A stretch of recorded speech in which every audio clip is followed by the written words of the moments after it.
On Ethan's birthday, I prepared a gift for him. A bowl of soup and a table full of delicious dishes. I waited for him for a long time, but he never showed up.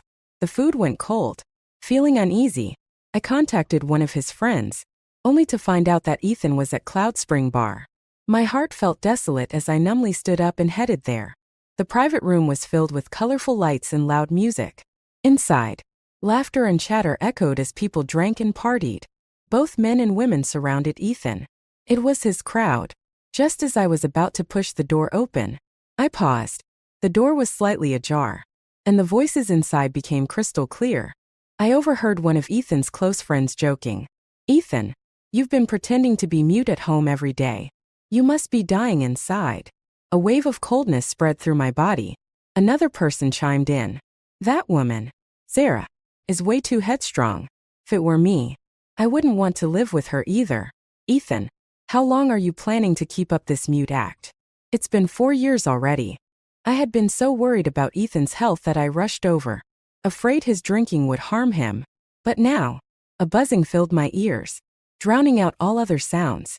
My legs felt weak, and my palms clenched tightly, my nails digging into my skin just to stop myself from making a sound.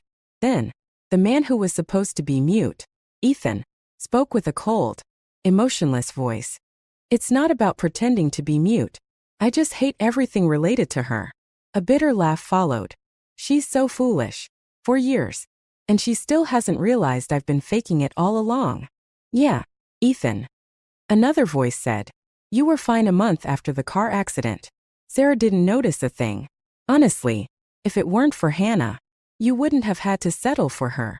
"Let's not talk about Sarah tonight," someone else suggested. "It's Ethan's birthday. After all." Through the small gap in the door, I saw Ethan's face darken as he raised his glass and downed it in one go.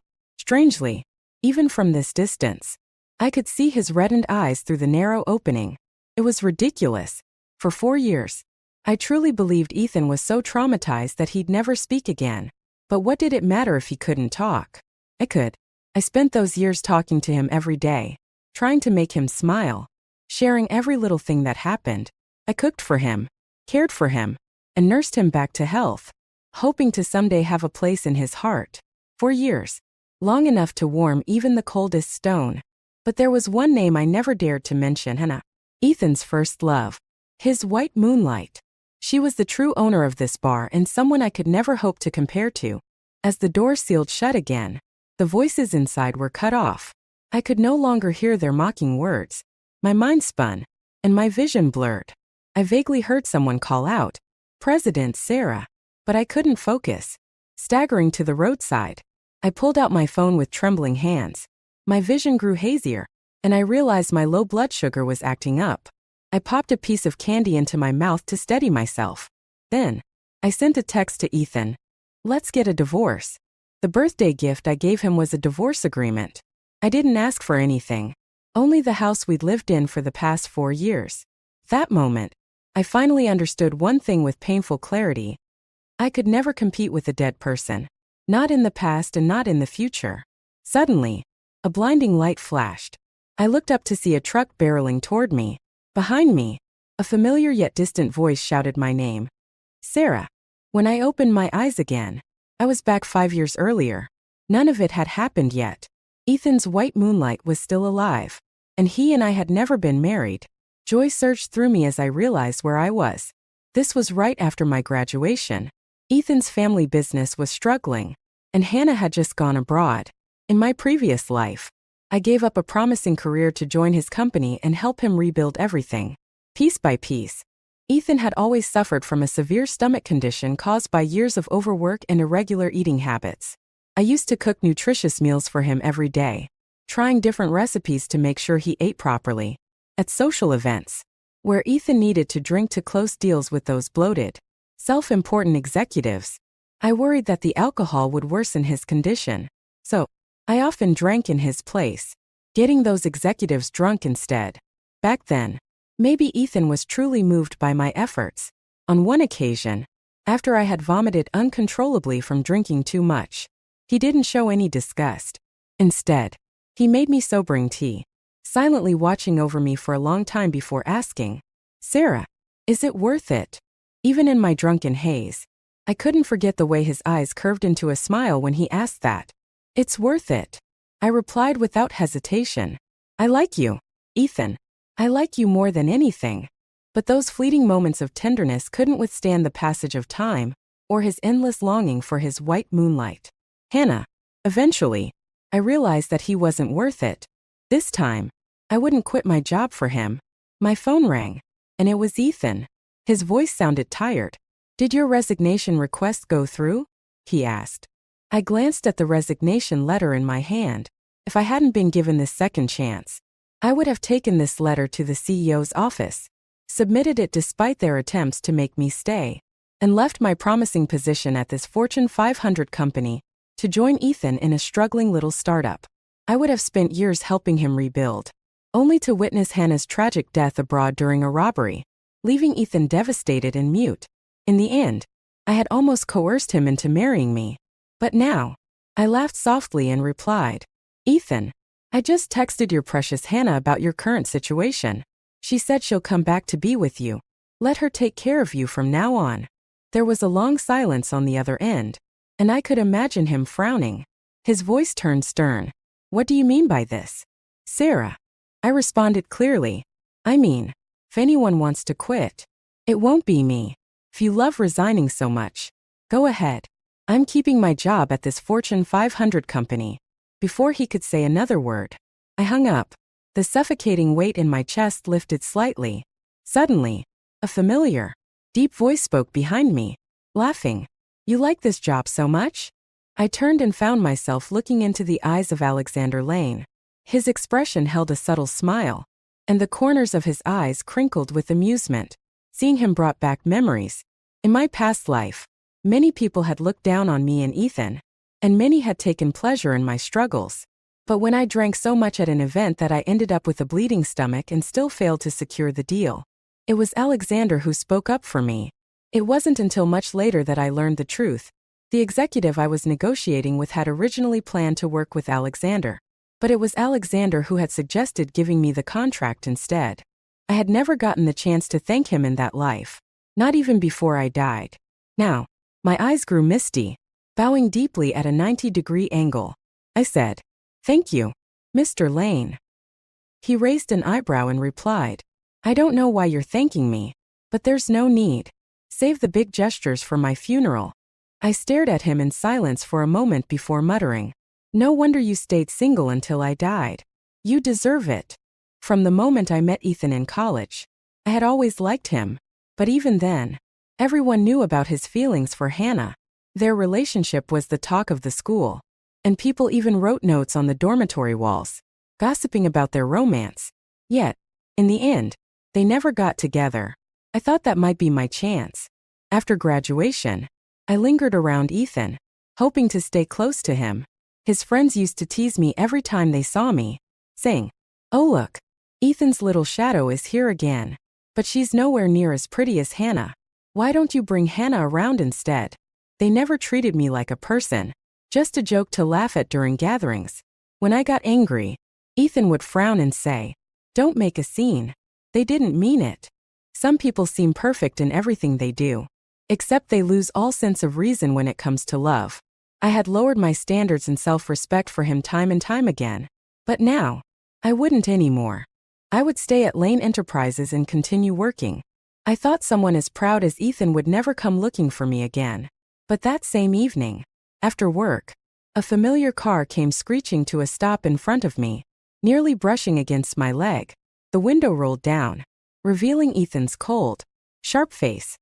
His brows were furrowed, and his tone was laced with impatience as he said, Sarah, what's your problem? You just dropped the resignation thing like it's nothing? All that talk about liking me, wanting to help me with the company, was it all a joke? I smiled brightly. Yeah, so what? What are you gonna do? Bite me? With a job this good, I'd have to be crazy to leave and start a business with you. Ethan froze, completely thrown off by my sudden change in demeanor. He stared at me like I'd lost my mind. After a few seconds, he let out a bitter laugh. Sarah, playing hard to get doesn't suit you. Just then, a hand rested lightly on my waist, and a cool, composed voice sounded above me. When we get married and you come to our wedding, make sure to bring that hard-to-get attitude along. It was Alexander Lane. Ethan didn't recognize him and immediately shot him a hostile look. Sarah, who is he? I turned to Ethan with a calm expression and asked, and who are you to me? What right do you have to question me?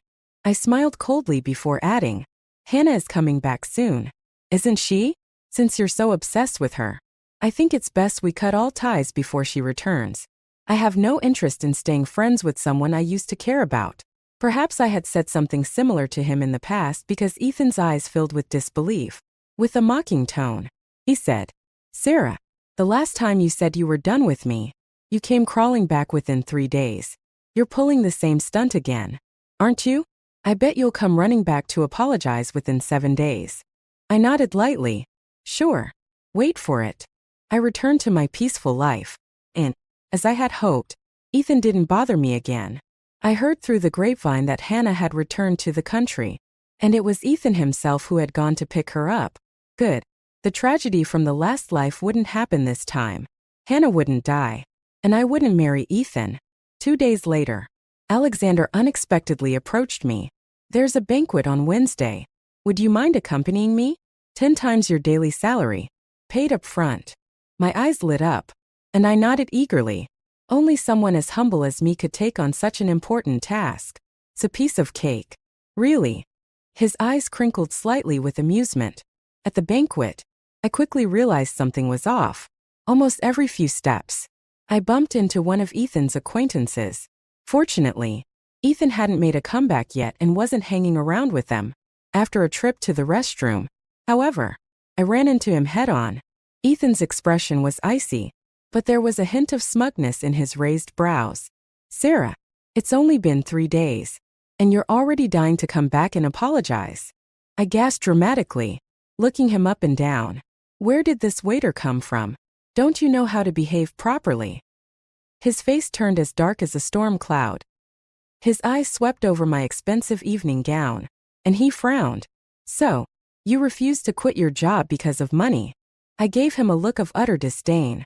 You tell me, who do you think is more attractive, money or you? Don't embarrass yourself. Perhaps Ethan couldn't handle the fact that someone who had once been devoted to him was now treating him so indifferently. He sneered, his voice sharp. Sarah, how long do you plan to keep this act up? Sure, Hannah is back. But if you want to return to me, I'm willing to forgive you. I burst out laughing. Ethan, your entire net worth couldn't cover a month of my salary. What makes you think you're in any position to welcome me back? Your shamelessness. His face stiffened, the confidence he had clung to so tightly beginning to crack. But without the foolish infatuation I once had, his words no longer affected me. I calmly turned and walked away, leaving him to stew in his frustration. My wit had finally taken the high ground. Ethan's gaze darkened, and he strode forward, gripping my wrist tightly. His eyes bore into mine with an intensity that was both sharp and oppressive. Sarah, don't push me. Ethan, I said with a radiant smile, my tone light yet pointed. Do you know even dogs are eating dog food now? He blinked, caught off guard, clearly not understanding where this conversation was going. What are you talking about? I mean, if you have dog food, you should eat it properly. Don't go around eating someone else's trash. It's unhygienic and makes your breath stink. It's also unfair to Hannah. I smiled brightly, a wide, self-assured grin that was a stark contrast to the cautious and self-effacing expression I once wore in front of him. And honestly, if I were going to like someone, it'd be someone handsome. Take a good look at yourself. What about you could ever compare to my boss? I planted a hand on my hip, delivering my words in one smooth breath. A faint ache throbbed in my wrist from Ethan's grip, but it dulled as I noticed the flicker of something breaking in his eyes. A belief, a certainty, perhaps. Then, a familiar, low voice came from behind me, calm yet tinged with amusement. Sarah, at least you've got some taste. A hand intervened, deftly pulling my wrist free from Ethan's grip. Alexander's fingers brushed lightly over the faint red mark on my wrist. Does it hurt? He asked, his eyes meeting mine with a steadiness that made me let down my guard. Almost involuntarily, I nodded. His lips curved faintly. but a cold glint flickered in his gaze. If it hurts, hit him back. Just one punch. I'll raise your salary by $10,000. I rolled up my sleeve, flexing my bicep like a gorilla gearing up for a fight. Your loyal employee obeys. Sir. Ethan's face turned even darker, while Alexander seemed completely unbothered. His demeanor relaxed. Just as I was about to charge forward without hesitation, Alexander caught my wrist with one hand, his tone light. I wouldn't really let you hit him. At some point, the commotion had drawn attention. A group of people had gathered, watching us from a short distance. Among them, I noticed a few of Ethan's friends from last time. Their expressions toward me were as unpleasant as ever. One of them stepped forward, addressing Alexander. Mr. Lane, peace is most important. There's no need to harm relationships over a woman. I stayed silent, and so did Alexander. For a long moment, all eyes were on him. Finally, I glanced up and heard his calm voice. If he uses his gender to suppress you, I'll use my resources to suppress him. In that instant, I silently cursed my past self. In my previous life, it was as if my brain had been kicked by a donkey to quit my job. One of Ethan's friends interjected uneasily. Mr. Lane, isn't this a bit much? His gaze made my skin crawl. And suddenly, I remembered his behavior from the previous life. When I was with Ethan back then, this man often made lewd jokes at my expense. If I got upset, he'd laugh and raise an eyebrow. Come on, it's just a joke. Why are you so uptight? Ethan had typed out a message for me once. Don't sit here if you don't want to. Leave if you can't handle it. But this time, I raised my voice deliberately, ensuring his girlfriend could hear every word. Oh, by the way, there's a hairy mole on his left chest. I saw a ton of those full frontal videos of him circulating online recently. The room fell silent as every gaze turned toward me. The man's girlfriend, her face pale with fury, slapped him hard across the face. You scumbag, she yelled. I smirked and turned to the rest of the group, my gaze sweeping over them. Oh, and about the rest of you. And you, sleeping with your friend's woman behind his back? Or partnering with your friend's competitor to cost him billions? They were dumbstruck. How does she know all this? Afraid I'd say more. One of them stepped forward. Mr. Lane, please do us a favor. Could you stop her from speaking any further? Alexander smirked, exuding confidence. In North Capital, the Lane family stands unmatched. What's the value of your favor? Shall I swipe my card and buy it for you? The room fell silent. Ethan's friends, the ones who had been so arrogant in my previous life, mentally cursed him for provoking someone they couldn't handle. Alexander didn't just back me up against Ethan. He also helped me regain my footing in front of Ethan's future allies. With Alexander around, Ethan's path to rising again seemed far less certain than in my previous life. Satisfied, I turned to Alexander and gave him a playful salute. Boss, your immense kindness will forever be etched in my heart.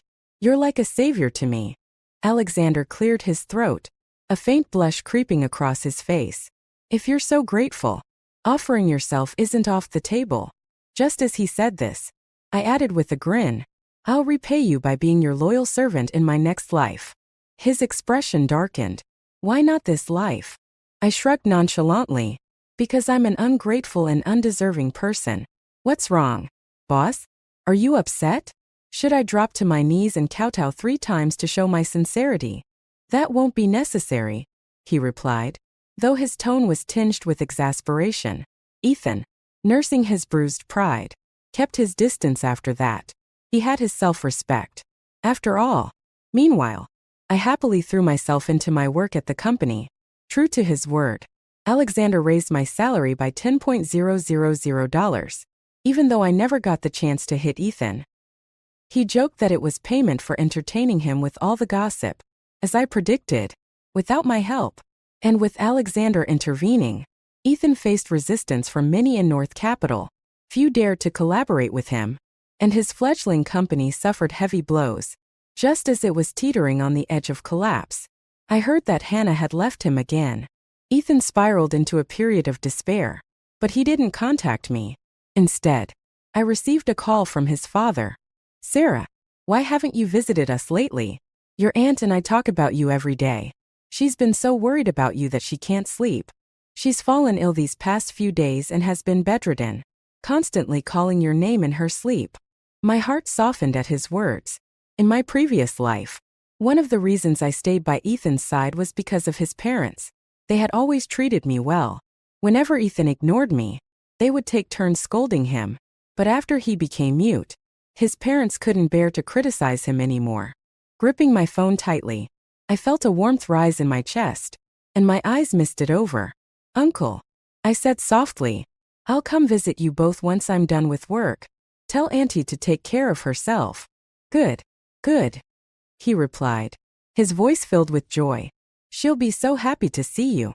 Lowering my voice, I asked cautiously, "Uncle, Ethan's not at home, is he?" There was a brief pause before he reassured me. "He's not. That boy wouldn't dare show his face around here.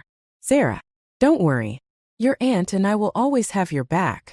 Hearing his response, I finally felt a wave of relief wash over me. I didn't want to see Ethan or have any contact with him, but his parents had been kind to me in the past. And now that his mother was sick, not visiting would feel ungrateful. During this time, I'd already started thinking about branching out on my own. Following Ethan in the past had exposed me to many opportunities and taught me a lot. I was confident in my skills, and I had already discussed my plans with Alexander in advance. Alexander had said, "Sarah, I've always known your potential goes far beyond this company." After finishing my work for the week, I decided to visit Ethan's parents on Saturday. It had been so long that I almost forgot where they used to live before Ethan's success. All I remembered was how later, Ethan had moved them into the biggest and best villa. I arrived with several gifts in hand. Ethan's father greeted me with a warm smile. Just like in the past, nothing had changed. His parents were still as welcoming as ever. After some chatting, I helped his mother back to her room to rest. Her eyes brimmed with tears as she said, "Sarah, you're so kind and virtuous. If only Ethan could marry someone like you." I didn't respond. Kind and virtuous was hardly a compliment in my book. After tidying up, I got ready to say my goodbyes and head home, but his mother grabbed my hand and said, "Sarah, could you do me a favor and fetch a necklace from the room next to Ethan's? It's in the cabinet." I nodded, not noticing the fleeting guilt in her eyes. I walked into the room she mentioned and spotted the cabinet right away. I quickly found the necklace and was just about to leave when I heard a sound behind me. Turning around, I realized the door was shut tight. A sense of unease crept over me as I called out, "Uncle, Auntie, could you please open the door?" From outside, his mother's voice replied, "Sarah, there's a misunderstanding between you and Ethan that needs to be resolved. Don't blame me, sweetheart. I just want you two to have a proper talk." It felt as though my heart had plummeted from a great height. The faint hope I had held on to shattered completely. "Sarah, don't bother trying to get out," she added. "This room was remodeled by your uncle. It's not easy for just anyone to open it." That moment, I felt like I'd been plunged into an icy abyss. My body felt as though it was sinking deeper and deeper. I pulled out my phone, but as expected, there was no signal. They had planned everything, from pretending his mother was sick to remodeling the room. They even knew I would help them look for something. The effort they'd gone to, just to trap me, was astonishing. When I didn't respond, Ethan's father spoke up. "Sarah, don't be upset. Your aunt and I don't mean to harm you. Ethan will be back soon. When he's here, just have a good talk with him." Okay. There was no room for refusal. When Ethan finally returned, I was sitting calmly in a chair, staring blankly at the door. I heard the sound of it unlocking, and then Ethan's face appeared. He rushed toward me and pulled me into a tight hug, his breathing heavy and erratic. Sarah, you still care about me, don't you? Mom and Dad said they tricked you into thinking I was in a car accident, and you came running without a second thought. If I ever ended up in such a situation, I know you'd be the one by my side." I sat motionless, letting him hold me. After a long pause, when he still wouldn't let go, I finally curled my lips into a mocking smile. "Ethan, you're pathetic." He froze. "A decent horse never doubles back on its tracks, and I certainly won't return to a rotting, withered pasture. Your parents imprisoning me is illegal." His arms loosened, and he stared at me in stunned silence. Do you know? I said firmly before he could respond. You knew about your parents tricking me into coming here with a fake story about your illness. But you pretended not to know. As if that could absolve you of any involvement. I shouldn't have had any illusions about your parents. You're all the same. Rotten to the core. Ethan's aura turned icy. He grabbed my chin, forcing me to tilt my head up and meet his gaze. Sarah, stop testing my limits over and over again. Didn't you used to like me the most? That was before. I replied coolly. Before I realized you didn't care about my feelings. But now, I get it. I don't love some imagined version of Hannah. I love you. The one who's always been by my side. Can we start over? I know Alexander was just pretending to be your boyfriend. You're not dating him. If this had been my past life, before I'd signed the divorce papers, I would have been so overwhelmed by his words that I'd stammer out a tearful response. But some words, when said too late, become nothing more than empty noise. I echoed the words he once used against me. Ethan, don't bother. If someone as perfect as Hannah couldn't bring out the best in you, how could anyone else? You're useless. His voice trembled, barely audible. But I only like you. I scoffed. You don't understand me. All you see is someone who's not ambitious enough, not striving for greatness. You've never truly accepted me. You even compare me to self-made CEOs, belittling me. It's not about liking me. It's about the pedestal you've put Hannah on. She's your white moonlight. Unattainable and untouchable, which is why you're obsessed with her. People always crave what they can't have. I leaned back in my chair, watching his expression crumble as I continued. Now that Hannah's back, just like I used to, she'll stick by your side and help you rebuild your business empire. You'll have your happy moments. Like any normal couple, Hannah will comfort and support you. But she's different from me. I smirked and added, Hannah believes in motivational encouragement. Remember that time with Mr. Zhang? His family went bankrupt, and he started his own business. Every day, he negotiated with other CEOs, drinking until late at night. Once, he almost drank himself to death. Or Mr. Wang, whose company went bankrupt twice. He nearly took his own life but managed to pull through. She'll tell you to look at those examples, to learn from them, and remind you that with your finance background, starting a business shouldn't be difficult for you. I paused for a moment before delivering the final blow. But unlike Hannah, I was soft and accommodating in the past. That's not who I am. I've always been impatient. It was my blind infatuation with you that changed me. Now, I'm clear-headed. I smiled, my tone light but piercing. And honestly, is she wrong? Ethan, no one wants you. Meanwhile, I've got plenty of suitors. Okay. His eyes turned red. His words stuck in his throat. He knew as well as I did that without my help, he wouldn't have secured the critical deal that Alexander had intentionally allowed him to win. That deal was the cornerstone of his success in my previous life. Now, it was gone, and nothing he did could bring it back. His frustration boiled over as he slammed the door behind him, leaving me with a bitter, parting remark. Sarah, I hope you wake up one day. I stayed seated, unfazed. My social life wasn't exactly vibrant. And the person I'd been spending the most time with lately was Alexander. But he was the company's CEO. And tomorrow was Sunday.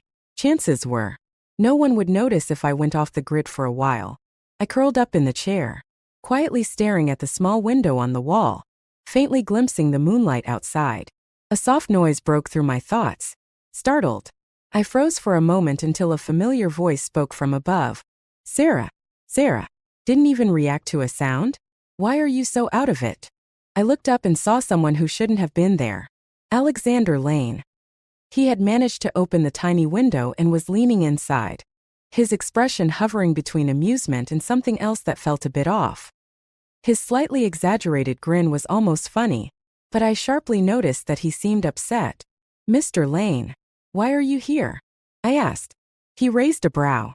If I waited for you to come out on your own, who knows how much work would get delayed? His tone was dry, almost sarcastic, typical capitalist. Seconds passed as we just looked at each other in silence. Finally, I asked, did you call the police? He tilted his head. Are you really willing to call the police?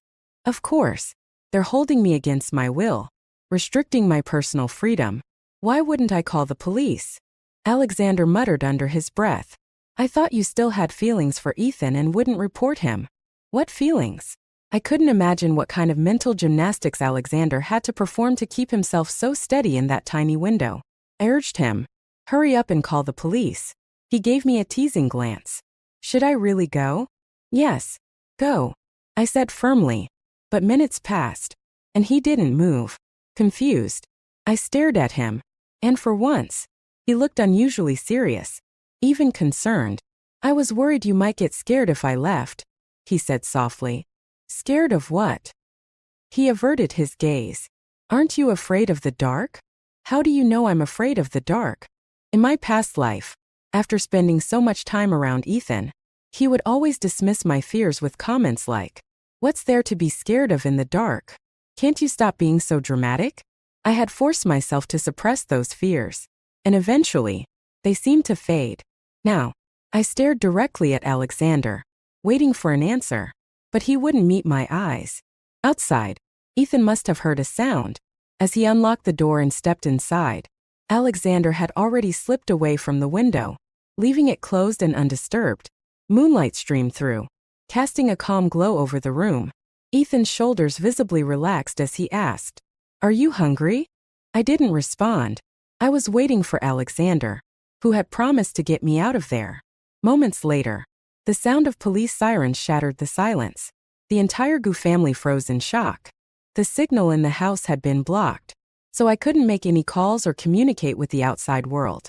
Ethan seemed to realize something and suddenly turned to look at me. His gaze darkened when he saw Alexander striding in and pulling me into his arms. I stared directly at Ethan, then turned to Alexander and asked softly, "Did you know me before?" He stiffened slightly, his usually composed face growing colder.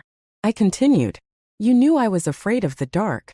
In my past life, you gave up that deal to me, and when you couldn't contact me, you found your way to Ethan's place. It's hard not to suspect you knew something." For a moment, he didn't say anything. His silence as heavy as his demeanor. Finally, he smirked faintly and said, "I was planning to wait until you were gone.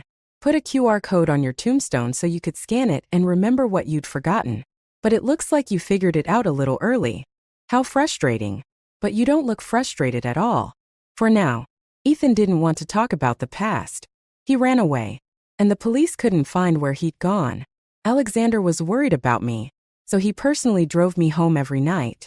He wouldn't leave until he saw my apartment lights come on. For a few days, everything seemed peaceful, but I couldn't stop frowning, wondering why Ethan had fled.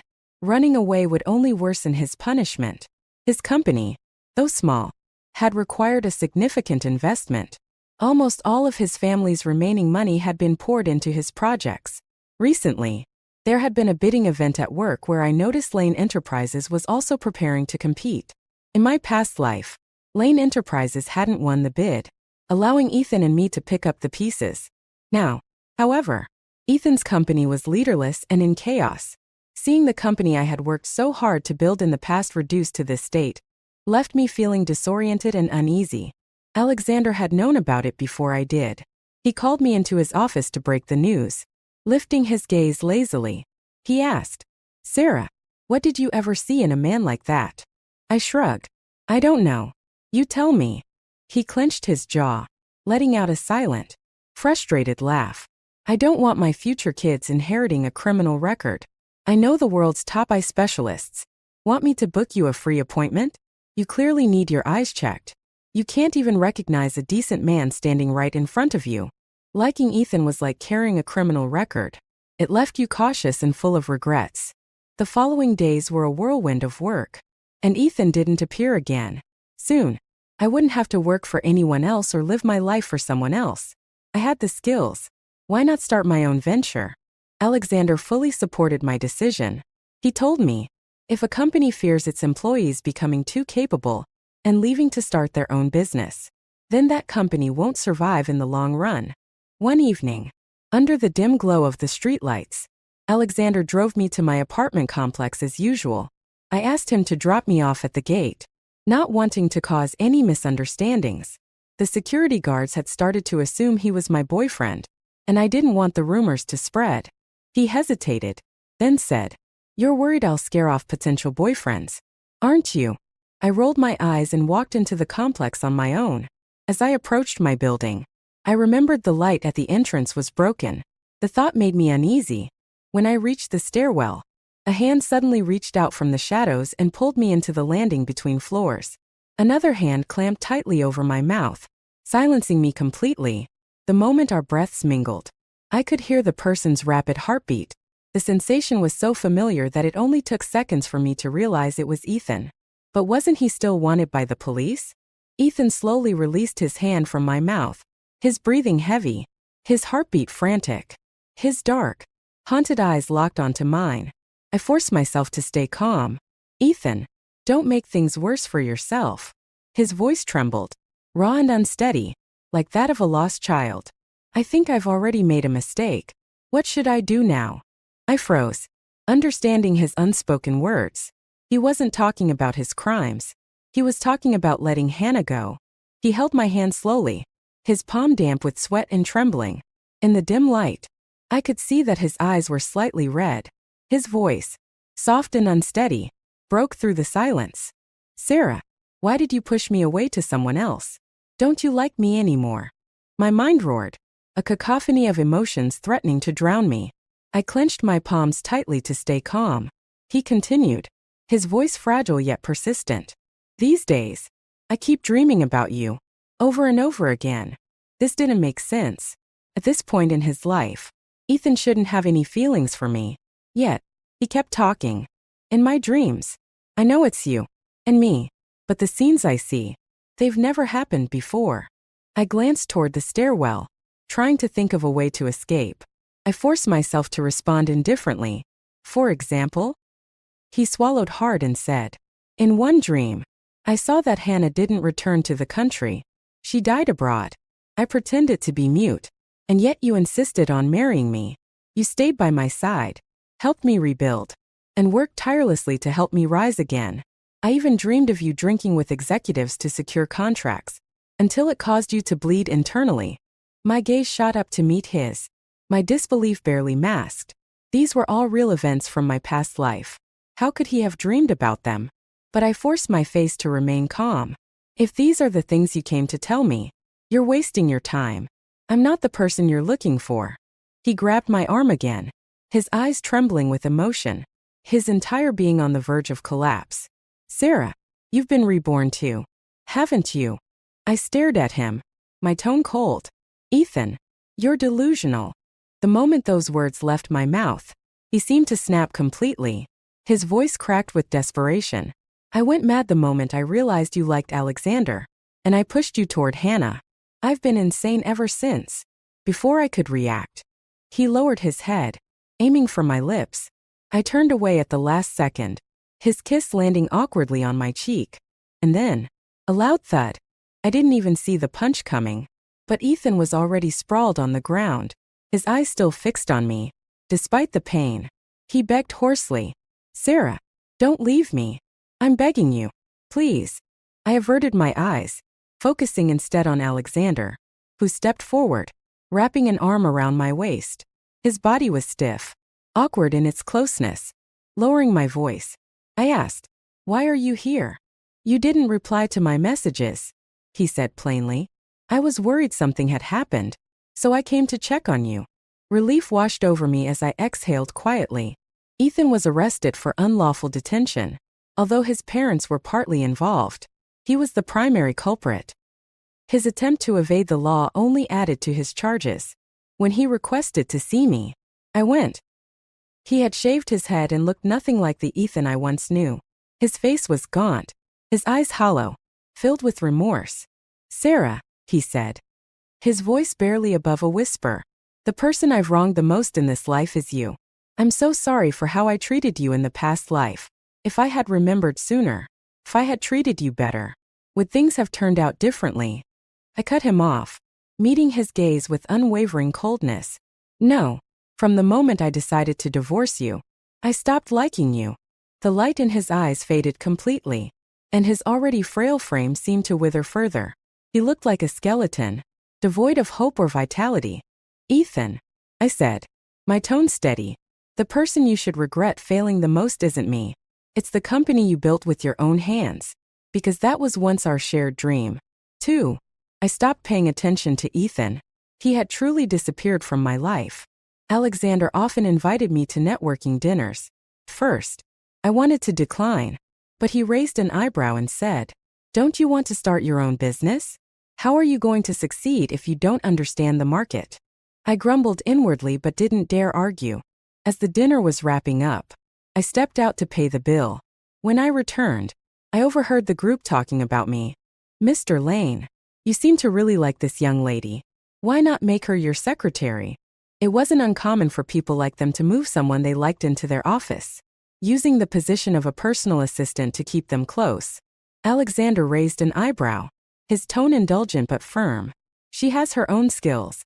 Why would I trap her by my side? The best I can do is provide her a platform to showcase her talents." "That's enough." The others exchanged glances and chuckled. Most didn't take his words seriously, brushing it off as nothing more than indulgence for a woman. But years later, I founded one of the country's leading women's products companies. When they saw how much money I was making, they came to me, begging for advice on how to replicate my success. I smiled at them. If you want to make money from women, start by learning to respect them. Of course, that's a story for another time. At the dinner's end, Alexander drove me home as usual. When we arrived, I didn't get out of the car. Instead, I turned and stared at him, my gaze steady and probing. "Alexander, you once said we'd met before. Could you explain?" His hands tightened slightly on the steering wheel, and he looked away, his usual composure faltering. "You don't want to know." I pressed further. "Try me." After a long pause, he finally spoke. His voice was quieter than usual. "It was during a tough time in my life. My business had failed, and I didn't even have $5 in my pocket. I sat outside a convenience store, staring at the sky, wondering if I'd ever stand back up again. You came out of the store and mistook me for a homeless man. You bought me something to eat and drink. For me, it was a casual act of kindness, something so insignificant I didn't even remember it. But for him, it was unforgettable." He added, "Later, when I saw you working with Ethan, I couldn't help but offer you that deal." I was quiet for a moment, then teased, "Why didn't you mention this earlier? Didn't want to remind yourself of those struggles?" He shook his head, his gaze avoiding mine. "I don't see that time as a stain on my life. I just wanted you to always see me as strong and capable." I reached out, cupping his face with both hands, forcing him to look at me. "No one is always strong, just as no one is always weak. It's because of who you were then that you are who you are now. And your success now, it's amazing." "Really?" I nodded firmly. "Really? I think you're both cool and handsome."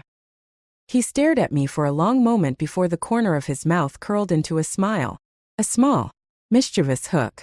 His voice was low and magnetic. "How about you consider making this official? I'm a great investment. Low risk, guaranteed returns." I couldn't help but laugh. "Fine. I'll reluctantly accept your offer." Sometimes, someone appears in your life when you're covered in scars and full of doubt, giving you the chance to love and be loved again. Later, Alexander joked that his throat was sore for days from trying to convince me that night. "Good thing you like me." And so, the first story came to an end, making way for a new beginning. The second story started on the day of my engagement party with Aaron. After 10 years of dating, we were finally tying the knot. But on the day of the party, his secretary showed up late, wearing a white dress. Aaron's voice was cold as he told her to leave, his words sharp and unforgiving. Everyone praised him for his loyalty to me, painting the secretary as a shameless social climber. But only I knew the truth. In the 4 years I was abroad, Aaron spent every anniversary of our relationship with her, his beloved secretary, Zoe. The story begins today. At my engagement party with Aaron, after 10 years together, we were finally celebrating our milestone. The banquet was filled with well wishes and congratulations from the guests. Aaron held me by the waist as we made rounds toasting the guests. He was unusually drunk tonight, his chin resting against my shoulder as he murmured, "Aaron, you're finally back." His breath, tinged with alcohol, made my ears warm. Suddenly, The clinking of glasses in the hall came to an abrupt halt. The doors swung open, and a woman entered, wearing a dazzling white gown adorned with diamonds that sparkled under the lights. The red carpet from the ceremony hadn't yet been removed, and she walked in like a bride arriving late for her own wedding. The room fell silent, every gaze turning toward me. The engagement ceremony had already concluded, and the banquet was simply for entertaining guests. I was wearing a more practical and understated dress for toasting, which paled in comparison to Zoe's extravagant gown, one that looked ready for a wedding. Aaron's arm stiffened slightly around my waist. Then, in a low, grave voice, he said, "What are you doing?" Zoe froze at his tone, clearly startled, but her eyes still held a hint of defiance. "I just came from a bridal photography exhibition hosted by a friend. It was her graduation project, and I didn't have time to change." "Get out." Aaron cut her off, his voice cold and commanding, louder than I had ever heard it before. Aaron rarely lost his temper in public, but this sharp rebuke brought tears to Zoe's eyes. She gripped the edge of her skirt tightly, her face flushed with humiliation, and turned to leave under the watchful gaze of the crowd. The murmurs and suspicions among the guests quickly dissipated. Aaron lowered his head to kiss the corner of my lips, his tone soft and reassuring. "Aaron, don't feel bad. She's the one who crossed the line, and she deserved that." His arm tightened protectively around my waist, his voice as gentle as ever, but my fingertips grew colder and colder. I had seen those earrings Zoe was wearing before. When Aaron and I were selecting accessories for the wedding, I had chosen a pair of understated pearl earrings with small diamond accents. But Aaron said they were too plain and didn't match the grandeur of my 2 wedding dresses. So, I chose a different pair from the new collection and didn't think about the pearls again. But now, those same earrings hung from Zoe's ears, perfectly complementing her dress. Aaron had secretly bought them, not for me, but for her. Later, my best friend, Grace, called to vent her frustration. "Aaron, that little snake did it on purpose, didn't she? It was your engagement party. For crying out loud. She shows up late wearing that kind of dress? The nerve. And after everything you've done for her, helping her with school, getting her a good job, she turns around and tries to steal your fiancé. What a backstabber." When I didn't respond for a long time, Grace paused before sighing. "But hey, at least Aaron handled it well. Don't let this make you doubt him. He really loves you." Grace wasn't the only one who thought so. Even my parents believed Zoe's behavior was simply a lapse in judgment. To everyone else, Aaron was the perfect fiancé. Young, accomplished, from a prestigious family, and impossibly handsome. He was considerate, gentle, and had been by my side for a decade without a single scandal. When I decided to delay our marriage to study abroad, he supported me wholeheartedly. Before I left, he arranged a meeting between our families to set our engagement. When I returned, he said, "Whenever you're ready, we'll get engaged and married." Aaron kept every promise he made to me. I had no reason not to marry a man like him. If only I hadn't seen those earrings. I hung up the phone and stared blankly at the device on the table. Aaron had always been open and honest. He never hid anything. Even when he went to take a shower, his phone would sit right in front of me. That's why, when a few messages popped up on the screen, I couldn't help but glance at them. "I really didn't mean to steal the spotlight from you, Aaron. I've already apologized to him. Can you stop being angry with me? I know I was wrong. I've been punished enough." My leg's broken. Rain was pouring heavily outside, and the messages left a sour taste in my mouth. Suddenly, I felt an arm wrap around my waist from behind. Aaron smelled faintly of his usual shower gel. Every time he finished bathing, he liked to hold me like this, pulling me onto his lap while we curled up on the couch to watch a movie or play games. I pressed my lips together. "Your phone keeps buzzing. Seems like something urgent." "Nothing's urgent today." He kissed my temple. "It's our 10th anniversary, Aaron." Aaron had a habit of completely shutting out work on our anniversaries, muting group chats, turning on airplane mode, and ignoring any messages or calls. But this time, he hadn't. When I saw him light up his phone, I felt his body stiffen for a split second. "Sorry, Aaron," he said, his voice unsteady. "There's an urgent PR issue I need to handle." It was the first time Aaron had ever lied to me so poorly. I didn't call him out on it. Instead, I watched as he hastily threw on a coat and left the house in a rush. His clothes still unkempt.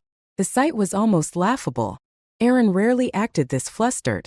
And the fact that it was for Zoe made it all the more absurd. 4 years ago, when I was preparing to leave the country, I had asked Aaron to look after Zoe. She had just finished high school. Supported by the financial aid I'd provided throughout her education, she had gotten into a good university and seemed so fragile when she found out I was leaving. The scrawny girl hugged me tightly, her eyes swollen like walnuts. "Sis, will you still remember me when you come back?" I tousled her hair, pulling her closer. "Don't say such silly things. Of course, I'll remember you. Where else would I go?"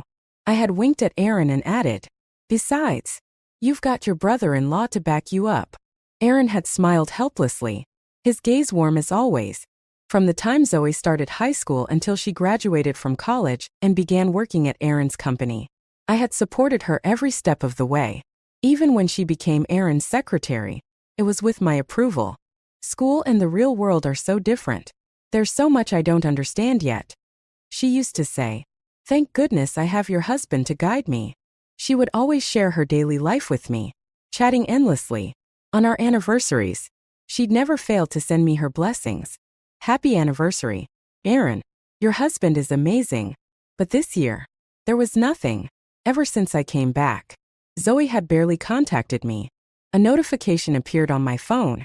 Zoe had updated her social media with a new post. "Things haven't been going well for me lately. But tonight, the moon is beautiful." The accompanying photo showed her arm in a cast. A hospital dressing visible. In the corner of the picture, barely noticeable, was a man's hand. I knew that hand all too well. It had tucked a stray strand of hair behind my ear just half an hour ago. I clicked on Zoe's profile. She had changed her settings, allowing me to see more of her posts. As I scrolled, I found entries I hadn't seen before.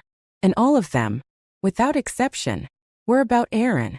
The earliest one was from 4 years ago, not long after I had left the country. "He's like the moon in the night sky. I'm the child who's happy just to be bathed in moonlight." The picture showed a few medication boxes and the silhouette of Aaron standing in a hospital hallway. I remembered that time clearly. Zoe had fallen seriously ill, and with no family in the city to help her, I had been worried sick, fearing for her health. I asked Aaron to check on her for me. He had driven through the night and video called me from her bedside. His brow furrowed with exhaustion. He was just 18 years old back then, practically still a child. Aaron used to tell me, "Aaron, you're only 24 yourself." He'd reach out through the screen during our video calls, as if to stroke my face, and assure me, "Don't worry, I'll take care of the people you care about." He never broke a promise. Under Aaron's care, Zoe smoothly made it through 4 years of college. She'd share her daily life with me, and I thought I knew everything about her. But today, I realized there were over 100 posts on her hidden social media that I had never seen. One post read, "I'm so happy today. He brought me a cake." When I closed my eyes to make a wish, I made him close his eyes too.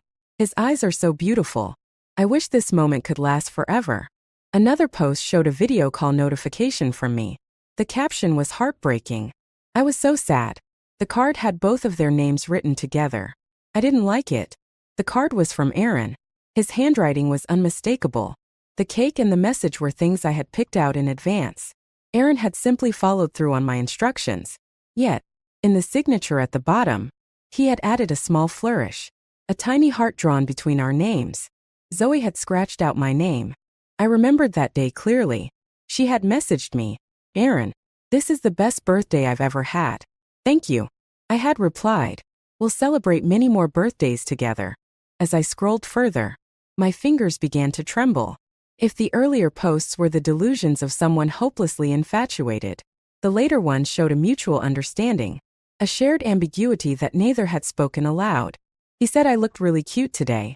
He told me to buy more clothes like this. Work is so exhausting. But at least he brought me an iced Americano. So bitter though. Who slipped me watermelon-flavored candies to cheer me up? Another late night at the office. No overtime pay. But who else has a boss who compensates with a limited edition necklace? In one post, Zoe shared a 9-photo grid of selfies wearing the necklace. Her captions playful and full of the giddiness of a young girl in love. The photos told a story of intimacy. Aaron driving her to and from work, bringing her umbrellas on rainy days, postponing meetings for her, praising her work, and taking her out for lavish dinners. The final posts were the most devastating. The day before I returned to the country, Zoe had posted a photo of Aaron's silhouette with the caption, "Is it ending now?" Then, a picture of the pearl earrings I hadn't bought but had admired. A gift from Aaron. Her caption read, "I'm willing to be a mouse, begging for scraps in the darkness, as long as I can see my moon." Finally, there was a post from our engagement day. "I'm not willing to accept this. And tonight, the moon is beautiful." My fingers froze, turning as cold as ice. Mechanically swiping through the screen, felt as though every image, every word, was a dagger plunging into my chest, tearing me apart. The betrayal, replayed over and over, left me bleeding out. Then a message from Aaron appeared. "Aaron, the situation is a bit tricky. I won't make it home tonight. Don't wait up. You've been tired lately. Make sure to get some rest. I love you. Good night." The phone screen dimmed gradually, its glow fading into darkness. A tidal wave of emotion crashed over me. When I stood, I realized a sound was filling the room. A faint, rhythmic tapping against my eardrums. It took me a moment to understand it was my teeth chattering. When I was younger, I was bold and brazen. But after turning 20, I had learned to temper my emotions, to maintain composure in any situation. Or so I thought. I was wrong. I didn't scream or cry. I didn't lash out in rage. But the entire room seemed to quake. My body trembled uncontrollably, every inch of me shaking. In the living room, Aaron had set up candles, 99 of them, all burning brightly. He had said that tonight, for our 10th anniversary, there should have been 100. But he left the last one for me to light. The candles sat within reach, but no one was waiting for me to light it. When I bent down in the kitchen to grab the scissors, tears fell and extinguished the first candle. Thinking back, this was the first time Aaron had ever made me cry. The very first time in our 10 years together. Cutting the wick of each candle should have been quick and simple, but it took me 3 whole hours to snuff them all out. When I finally finished, I collapsed onto the couch, staring out at the horizon as the sky began to lighten. I listed the house on a second-hand marketplace. To be honest, dealing with moving companies and negotiating with real estate agents was a first for me. I wasn't familiar with the process, and with my voice thick from crying, every conversation felt awkward and stilted. But I managed to get everything done. I suppose leaving someone is like that, too. When the movers arrived, they asked what should be done with Aaron's things. "Should we pack them up with yours?" I shook my head. "Take them downstairs and throw them away. Or keep them if you like." These were all things Aaron had carefully chosen for our wedding preparations. But they were useless now. The movers exchanged glances, their eyes lighting up momentarily before cautiously looking back at me. "It's fine," I said, voice calm but firm. "I can afford to replace every single item here. And Aaron? He's just another thing I've outgrown. I've always had plenty of properties in this city, but the only one I truly lived in was the house Aaron and I had planned to share." That morning, I booked 2 plane tickets and dragged Grace along on a trip. When she saw me, Grace teased, "Miss Lynn, what's the occasion? Shouldn't you be going on a sweet getaway with your fiancé instead of me?" 4 years ago, Grace and I had both chosen to study abroad, though in different countries. It had been a long time since we'd had a chance to meet up alone. "There's no fiancé anymore." Grace raised an eyebrow playfully. "Well, technically, you could call him your husband now, couldn't you? Aaron cheated." It took Grace a moment to process my words. "Impossible," she blurted out. "The odds of every man on earth dying are higher than Aaron cheating." I couldn't blame her. Our story was like something out of a fairy tale. In high school, Aaron and I were both popular figures, but our reputations couldn't have been more different. Aaron was the top student, calm and dependable, with the kind of looks that made him the perfect older brother figure. The golden boy of the school. His desk drawers were constantly stuffed with love letters, and he was a permanent feature on the school's confession wall. I, on the other hand, was the wild rich girl, the rebel, When the school mandated that we tie our hair back, I went and got mine permed into big waves. I was summoned to the principal's office so often it felt like home. No one thought Aaron and I were a good match. Not even me. That's why I never expected Aaron to pursue me so openly. He waited for me after class. Even requested a schedule change so we could be in the same homeroom. Teachers called him to the office multiple times to warn him. His persistence amused me. Blowing smoke in his direction, I asked, "Aaron, are you out of your mind? I'm not into guys like you." "What kind of guys do you like?" he asked. I smirked. "Guys who smoke, drink, and fight. You know, the complete opposite of you." Aaron didn't say anything for a long moment. Then, without a word, he reached into my pocket, pulled out a cigarette, and lit it using mine. He didn't know how to smoke, though, and ended up coughing violently. Someone snapped a picture, and the photo was soon plastered all over the school's forum. Everyone said he'd lost his mind. I thought so too, until the day I got into an argument that spiraled out of control. I was accused of bullying a delicate, teary-eyed girl who cried her heart out in the office. The school decided to make an example of me, calling a meeting in front of all the students and staff to reprimand me. When my name was mentioned, Aaron stood up from the crowd and walked to the podium. "Show us proof," he said clearly, his voice unwavering. The room fell silent. Aaron repeated, "If you can't provide evidence that Aaron bullied anyone, then what you're doing is defamation. And everyone who spreads this lie is complicit." I had always been too proud to care about others' opinions.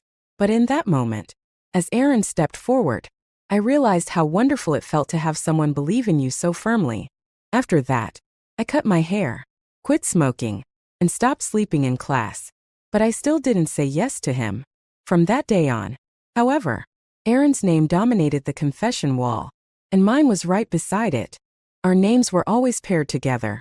Even now, Aaron and I were still ranked as the top campus couple of our old university on social media. Wearing sunglasses, I found the sunlight particularly blinding. My phone buzzed incessantly, a never-ending stream of vibrations.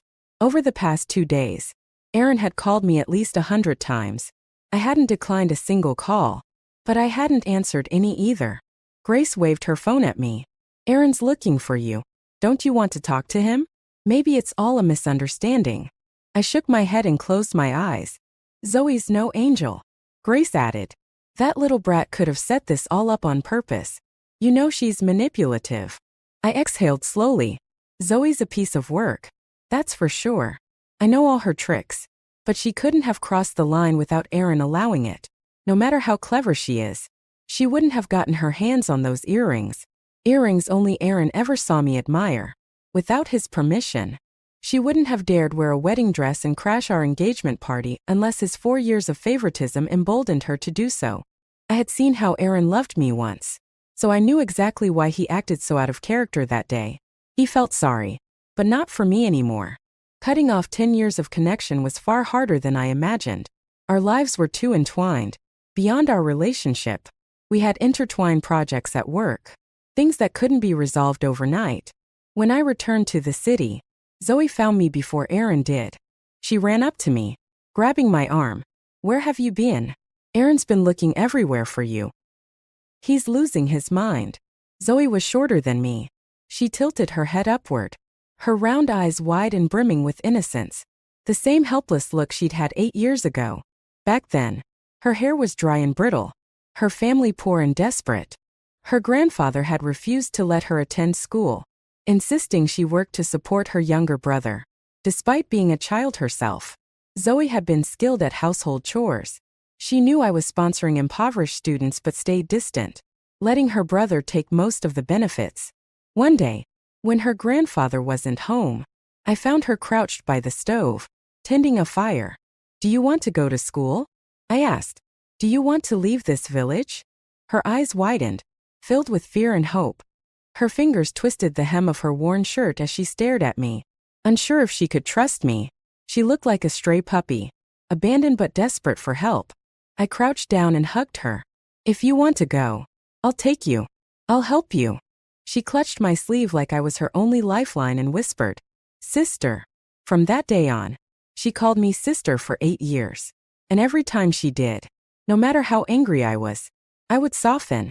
But now, hearing her call me sister only made my stomach churn. He couldn't find me? Shouldn't you be happy about that? I pried her fingers off my arm. Isn't this exactly what you wanted? During the few days I spent traveling, trying to clear my head, Zoe had been busy updating her social media. If only this time could last a little longer. I wish the moon could always belong to me.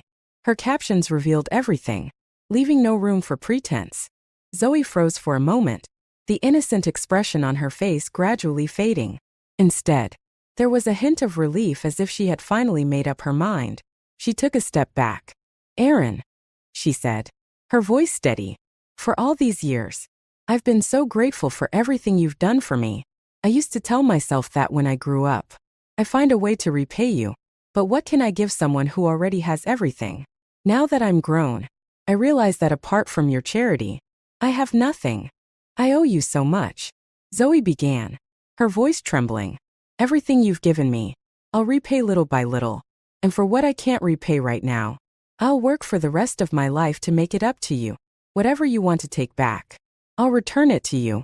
But Aaron, he's not an object. He belongs to the person he loves. And right now, he loves me. Her words struck me like a slap, each syllable dripping with misplaced conviction.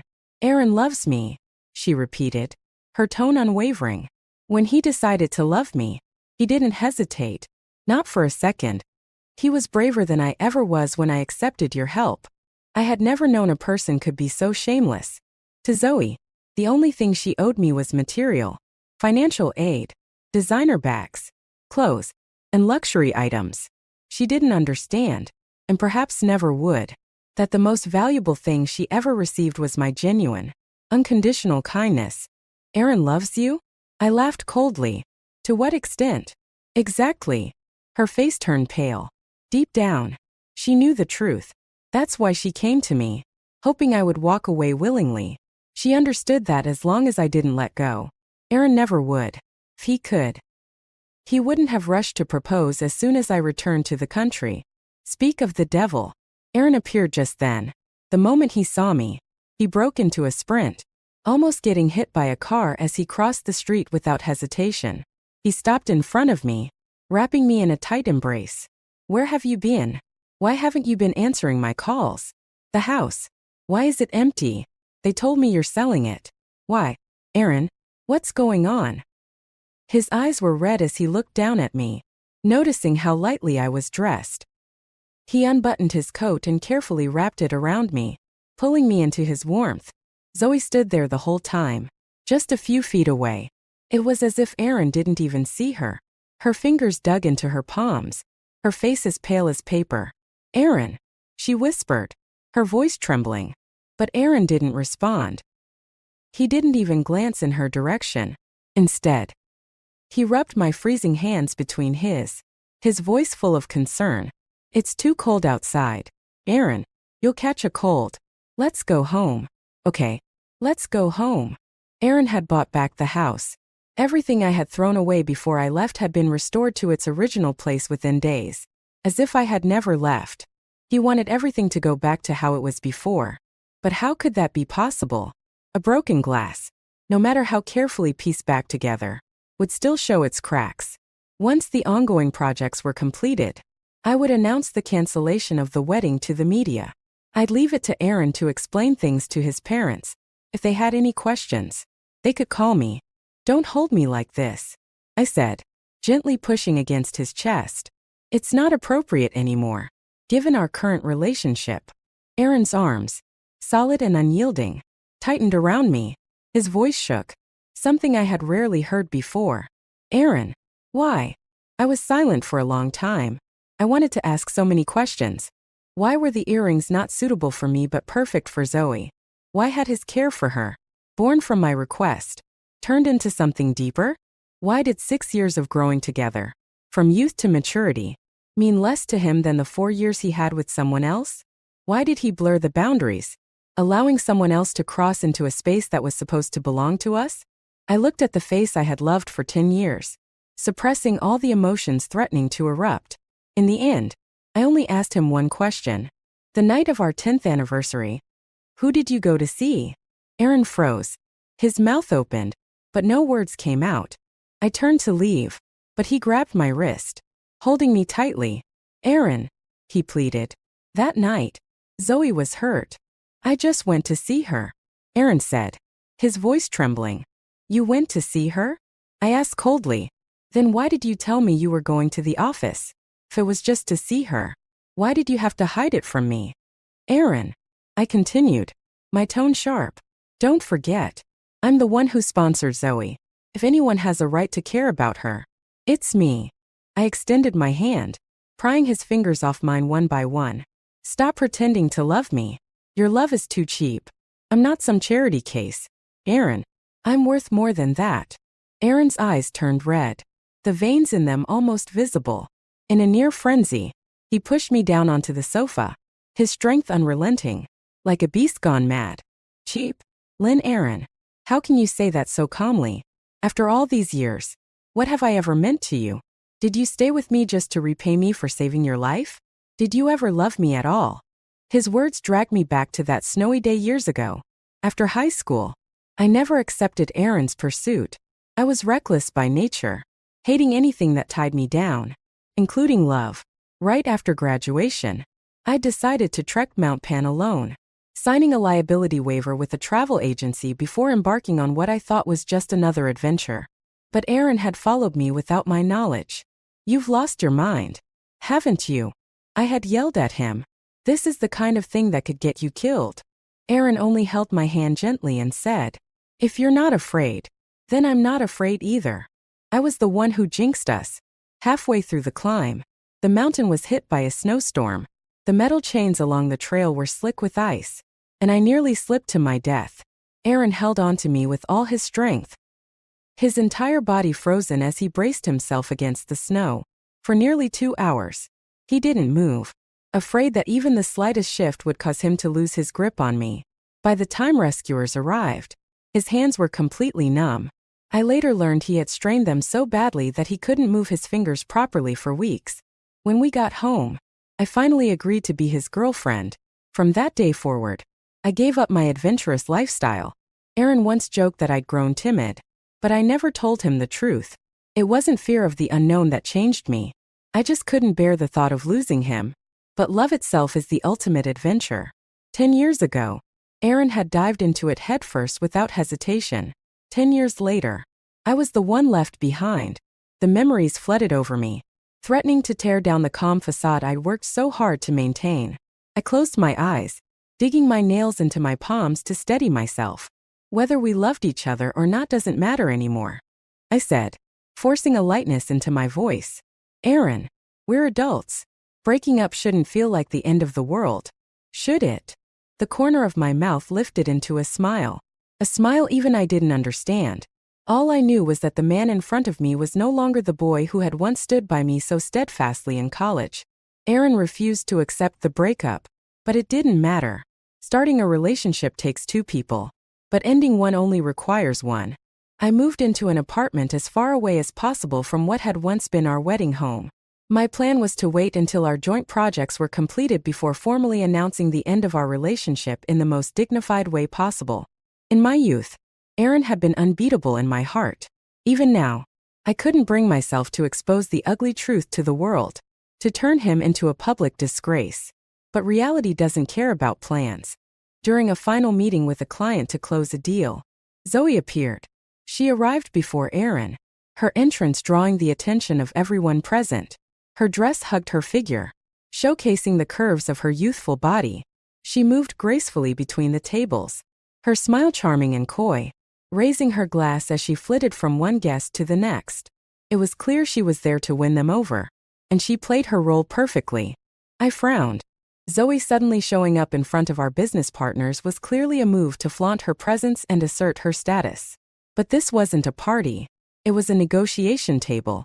Her behavior only made her look like a pawn for amusement. During the dinner, one of the business partners put his arm around Zoe's waist. She froze, not realizing what was happening until she leaned back slightly, causing wine to spill down her chest. The white silk of her dress turned translucent where it soaked through, clinging to her skin. The partner smirked and pulled her onto his lap. Mr. Ma, I began, rising to my feet. But before I could say more, the door to the private room swung open. Aaron stormed in, his face dark with fury. He didn't hesitate. 2 punches landed squarely on Mr. Ma's face. Aaron! Zoe cried, clutching her chest as tears streamed down her face. Aaron shrugged off his coat, wrapping it around her shoulders as she collapsed against his chest. She trembled uncontrollably as he picked her up. Her arms instinctively circled his neck, a move so practiced it felt second nature. As he carried her past me, Aaron paused. He looked at me, his expression icy and filled with disappointment. Aaron, he said, his voice low, even if you hate me, you shouldn't stoop to such tactics to humiliate her. You shouldn't hurt her. The fragile stitches holding my composure together tore apart, leaving my heart exposed to the cold wind. The boy who once stood up for me against an entire auditorium, declaring his unwavering belief in me, seemed long gone. Aaron left, carrying Zoe in his arms. The rest of the room's eyes shifted to me. To them, I was still Aaron's fiancée. I raised my glass, forcing a smile. Sorry for the scene, I said, and downed the liquor in one go. The burning sensation seared my throat and lungs, making my head spin. It wasn't until then that I remembered I hadn't had a drink in years. But maybe this was for the best. It was time to become the Lynn Aaron I was before Aaron ever came into my life. The next day, a 10-year-old post about Aaron and me resurfaced on our old university forum. Familiar usernames popped up in the comments, reigniting long-dormant discussions. Photos of Aaron carrying Zoe went viral almost immediately, alongside news of him assaulting a business partner and causing a project to fall apart. The dignified exit I had envisioned for myself? Ruined. My phone rang nonstop. Calls from Grace. My parents. Aaron's parents. I ignored them all, standing by the floor-to-ceiling window in my apartment. I lit a cigarette. The first drag was acrid, burning my throat and making my chest ache. I had given up smoking years ago. Now I wondered why I ever thought quitting was a good idea. Scrolling through the comments on the forum, I found myself laughing bitterly. I'll never believe in love again. How could my top campus couple end like this? 10 years. A whole 10 years. Aaron, and you ruined it all. They say men's love fades over time, while women's love grows. I didn't believe it before. But even Aaron couldn't resist a mistress. Wait, that girl looks familiar. Isn't she the one Aaron used to post about? The student she sponsored during college? Someone dug up Zoe's background. Unbelievable. It's like one of those farmer and the snake stories. Aaron helped her, only for Zoe to climb into her benefactor's bed. Honestly, I always thought there was something between them at work. But Aaron was so dazzling, top tier in every way. Who would have thought Aaron would get bored of gourmet meals and settle for garbage instead? Dogs eating garbage. It's in their nature. What's the point of love? Anyway, he cheated. After all, trash men should just disappear. Overnight, the forum thread gained more than 10,000 comments. On social media, the scandal surrounding Aaron's affair continued to dominate trending topics. Everyone speculated whether the Lynn and Aaron families would turn against each other over this. Then, Aaron posted a tweet. Lynn Aaron is my one true love. Forever. Our engagement remains intact. Don't believe or spread rumors. My finger hovered over the screen, typing and deleting my response multiple times before finally giving up. Instead, I pulled out the guest list from our engagement party. It was a painstakingly handwritten document that had taken me an entire week to perfect. Any mistake required rewriting the whole page because it was so important to me. Now, I realized how convenient digital invitations were. Being a socialite, especially one engaged to a family of equal status, wasn't easy. Even ending a relationship required a public statement. Wearing the wedding dress I had chosen myself, I stood on the stage. When I announced the annulment of our engagement, the crowd's faces changed dramatically. Because of Aaron's tweet, they had assumed Zoe's involvement was just another insignificant affair. No different from the tabloid-worthy scandals common in elite circles. They thought I had gathered them here, alongside reporters, to clarify the misunderstanding. Camera flashes blinded me, but thanks to rehearsals, I didn't flinch. I removed the ring Aaron had placed on my finger and set it down. Then, I shed the wedding gown, cut off my intricately styled hair, and said, "From now on, when you mention me, don't associate my name with Aaron. I am no longer his fiancée. I am Lynn Aaron. Not the Lynn of Lynn and Aaron, but Lynn of myself." When I got home, the house was filled with the acrid smell of smoke. Aaron was sitting on the couch, the ashtray on the coffee table overflowing with cigarette butts. "Zoe's emotional wounds have healed. So now you've come running back here?" I asked flatly. Breaking into someone's home without permission is trespassing. You know, I could press charges. He looked up, his eyes bloodshot. "Aaron, why are you being so ruthless? What was I to you these past 10 years? Just something to be discarded like trash." I sighed and opened the curtains, letting light flood the room.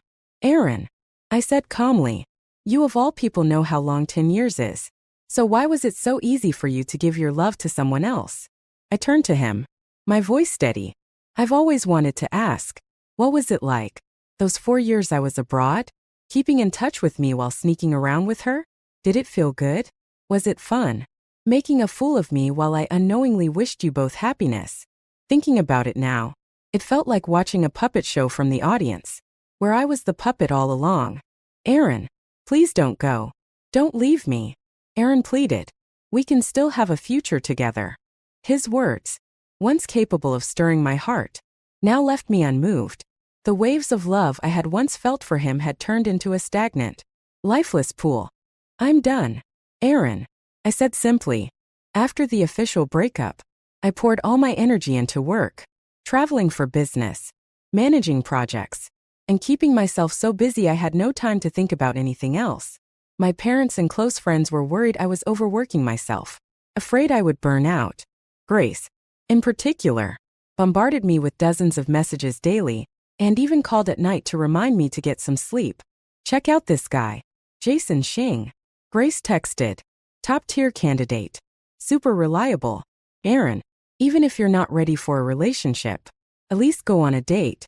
Let Aaron know he's ancient history. Did he show up at your office again today?" Grace's voice came through the phone as I scrolled through the latest updates on the forum. Pictures of Aaron kept popping up daily despite my official announcement of our breakup. Aaron, however, wasn't ready to let go.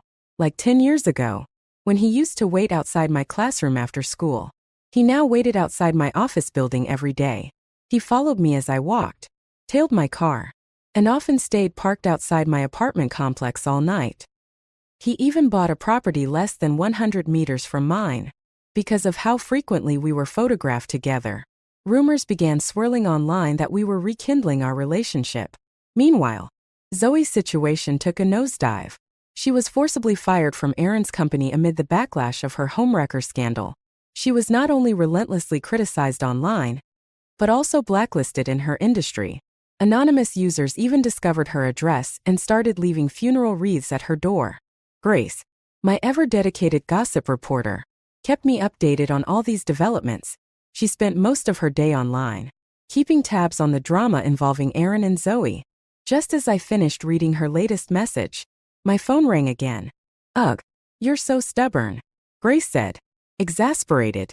"You can't let this scumbag ruin your entire life. You're not going to stay single forever because of him, are you?" I rubbed my temples. "Maybe you should worry about yourself for a change," I replied dryly. She let out a mischievous laugh. "Just wait. You'll see." I didn't understand what she meant until I finished work and stepped outside. That's when I saw him, Jason Shing. He stood there in a long coat, tall and handsome, just like in the pictures Grace had sent me earlier. As soon as he saw me, he walked over, taking the spot Aaron usually occupied. "Let me drive you home today," he said, his tone casual but confident. Aaron, who had been standing nearby, immediately froze. His face turned ashen, and the crease between his brows deepened. "Aaron, come home with me," Aaron said firmly.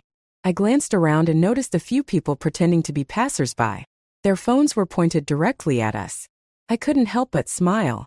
Without hesitation, I slipped my arm through Jason's. Aaron's face went completely pale. Jason turned to him with a grin. "See you later, ex-husband," he said cheerfully. His hand rested naturally on my shoulder as he led me to his car. Once we were out of Aaron's sight, he let go, albeit reluctantly. By the time we reached my apartment, the internet was already buzzing with new photos. The headlines read, Ex versus Current, the Love Triangle Showdown. Grace was ecstatic, flooding me with messages about how great Jason and I looked together. He's 3 years younger, but he's in your league. Plus, you two have so much in common. Both from the same social circle. Both just back from studying abroad. You'd make a perfect match. She gushed. I rolled my eyes and replied, Do you think I'm breeding livestock and adjusting genetics here? Jason, sitting next to me, turned his head slightly. You could consider me. Though, he said with a teasing smile. When I added him on social media, I received a message confirming a $5,000 transfer. Payment for what he jokingly called today's performance fee. I knew Grace just wanted me to move on, to leave Aaron behind and start fresh with someone new. But I wasn't as fragile as she thought. Aaron could love fiercely and let go just as decisively. After Jason's appearance, Aaron seemed to back off for a while. I thought our story had finally come to an end, that I was free of any lingering ties. I felt lighter, like a burden had been lifted. But the calm didn't last. A new trending topic disrupted the fragile peace. A group of adventurers posted a video online. It showed a man braving a heavy snowstorm, trudging uphill against all advice. His steps were labored, and he seemed determined to keep going despite the dangerous conditions. Someone recognized him. It was Aaron. The timestamp on the video matched his last social media post. Aaron's Aaron. Wishing for one more year with her. The adventurers explained that Aaron had insisted on climbing the mountain, but failed to return at the designated time. After searching for an entire day, rescue teams still hadn't found him. The internet erupted. Once again, Zoe and I were dragged into the narrative. Comments speculated endlessly about who Aaron's her referred to. The eternal white moonlight, or just an occasional fleeting obsession? Zoe's not even a decent substitute for red string fate. How laughable. Aaron left decisively. Looks like Zoe was abandoned, too. The public discourse was relentless, dissecting every detail of our lives. People on the forums were relentless. Do they really think they can get married without being equals? Sleeping together a few times doesn't mean you can climb the social ladder. Someone even posted a photo of Zoe looking pale and haggard. The caption said it was taken in her hometown. After Aaron's affair was exposed, Zoe was immediately fired from the company. The scandal had spiraled out of control, turning her into a pariah. She was afraid to go out, terrified of being attacked. With no other options, she returned to her hometown. But the internet's reach knows no bounds. And even her village wasn't free of young people who knew the story. The tale of Zoe betraying her benefactor and stealing her sponsor's fiancé spread like wildfire. Everyone called her an ingrate. Her younger brother, now at the age to marry, became the center of her family's attention. Their patriarchal grandfather, as traditional as ever, began seeking older men willing to pay a high bride price for Zoe, so he could use the money to fund her brother's wedding. Zoe called me, crying. Aaron, she sobbed. I was wrong. Please, help me one more time. I held the phone to my ear, listening to her desperate pleas. After a long silence, I finally said, You've really let me down. 8 years. Zoe, 8 years. And you still don't know how to save yourself. I paused, considering my next words. Maybe this is just your fate. On the 4th day of the search, the rescue team found Aaron. The iron chains were slippery, and he had no climbing companions. He fell into a ravine.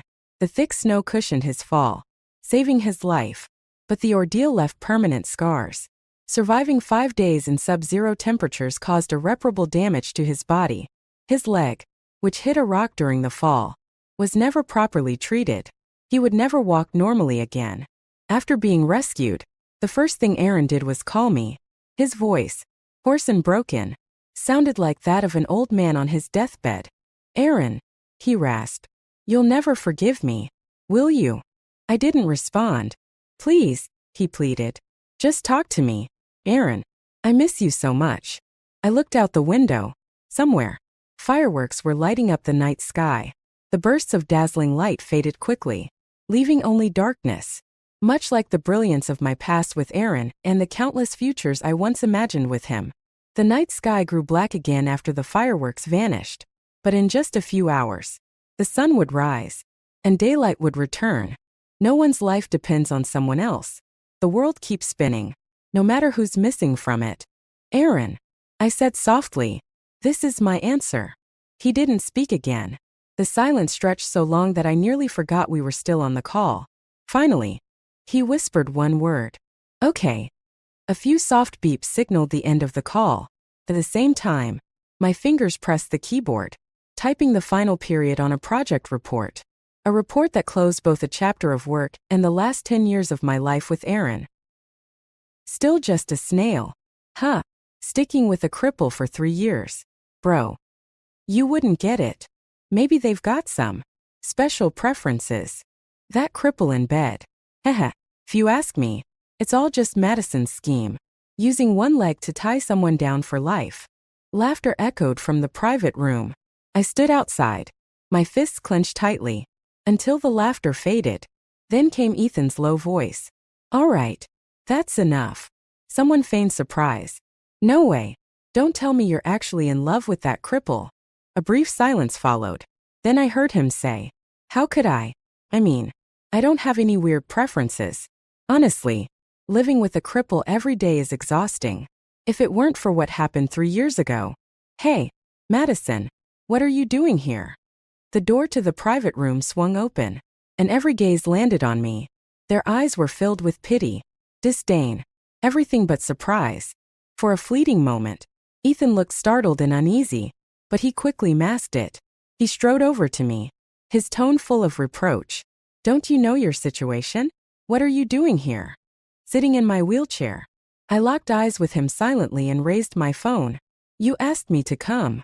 An hour earlier, Ethan had texted me, saying he was drunk and needed me to pick him up. Ethan pushed me into the private room and let out a sigh, closing his eyes. Are you happy now? One of the men who had mocked me earlier raised his hand with a grin. Sorry about that, Madison. We were just joking around. Wanted to see how much you care about Ethan. He claimed the text had been sent as a prank, using Ethan's phone, to prove how much I loved him. Their disdain was barely concealed in their voices. I turned to Ethan, confused. He seemed to have known all along. I didn't think you'd actually come, he said, noticing my expression. He pinched the bridge of his nose with a look of exasperation. Think about it. Even if I were drunk, any friend or driver could have taken me home. What could you have done? I followed his gaze down to my legs. What could I do? Probably just panic after getting the text. Rush out in my wheelchair to hail a cab, and trouble the driver to lift me in. Thinking about it now, I realized how foolish I'd been. So eager to play the joke in their eyes. Well, if nothing's wrong, I'll head back now. Lowering my head, I turned my wheelchair around and started to leave. Someone stuck their foot out to block my way. Don't leave so soon. Madison, you can't show up and not have a drink. A glass of alcohol was shoved in front of me. I'm allergic to alcohol, I said, glancing at Ethan again. He stayed silent, facing a room full of mocking stares. I quietly took the glass. Haha, now that's the Madison we know. The man didn't finish his sentence. He yelped as I splashed the drink in his face. What the hell? You cripple, he shouted, switching my wheelchair to electric mode. I rolled over the foot that had blocked my way without hesitation. The room behind me exploded with curses. I ignored them all, carefully shutting the door to their private room behind me. Ethan chased after me, immediately launching into scolding. Madison, don't go too far. They're my friends. He reached out to grab me, but I blocked him. They're your friends? And I'm your wife. You defend your friends. But when your wife is humiliated, you just stand there. Ethan pressed his lips together, a clear sign that he knew he was wrong but refused to admit it. Suddenly, I felt like everything was meaningless. I turned my wheelchair toward the main door, moving forward steadily. Just as I reached the door, Ethan caught up with me again. They're a bit blunt. Sure. But what they said, it's all true. Ethan's words stung like needles. I rubbed my damp eyes hard, trying to keep my voice steady. Let's get a divorce. He froze in place, the words of refusal spilling from his mouth without hesitation. No, I can't divorce you. I looked at him in confusion. Why not? I heard it with my own ears. You don't like me. Before, I could lie to myself. Even if his friends didn't welcome me, I believed he loved me. That was enough. But tonight, after hearing those words, I realized how ridiculous I'd been. The night wind was cold. Ethan took off his jacket and draped it over my legs. It's my fault. What I said earlier. I was drunk. Don't believe it. In any case, we're not divorcing. Be good. His familiar minty scent surrounded me, and I couldn't hold back my tears anymore. Ethan pushed my wheelchair as we moved through the crowded streets. I'll take you home, he said softly. He walked slowly, lost in thought, so much so that he didn't notice a pothole ahead. I quietly reminded him. After murmuring an apology, he fell silent again. I hesitated before speaking. I just want you to know, if you think it's a burden, if you don't love me, we can get a divorce. I'd loved Ethan for 10 years, but that didn't mean I would cling to him forever. His voice sounded annoyed. I said we're not divorcing. Madison. I closed my eyes and stopped talking. Memories of the past came rushing back. 3 years ago, when the ceiling of the lab collapsed, my instincts kicked in. I pushed Ethan out of the way and saved him, but I was hit instead and lost consciousness. That day, I had planned to confess to him, to finally give an answer to my 7 years of silent admiration. When I woke up, the first thing I saw was Ethan's reddened eyes. Madison, are you insane? Do you not care about your own life? Who asked you to meddle? I opened my mouth, but my throat was too dry and hoarse to speak. I wanted to tell him it was okay, that I liked him, and that I wanted to repay the kindness his family had shown me. After all, my parents had passed away when I was very young. Without the support of the Carter family, my life would have been much harder. When I tried to get out of bed to get myself some water, I realized my legs were completely numb. Ethan's guilt deepened when he noticed. He took my hand and said, "From now on, I'll be your legs.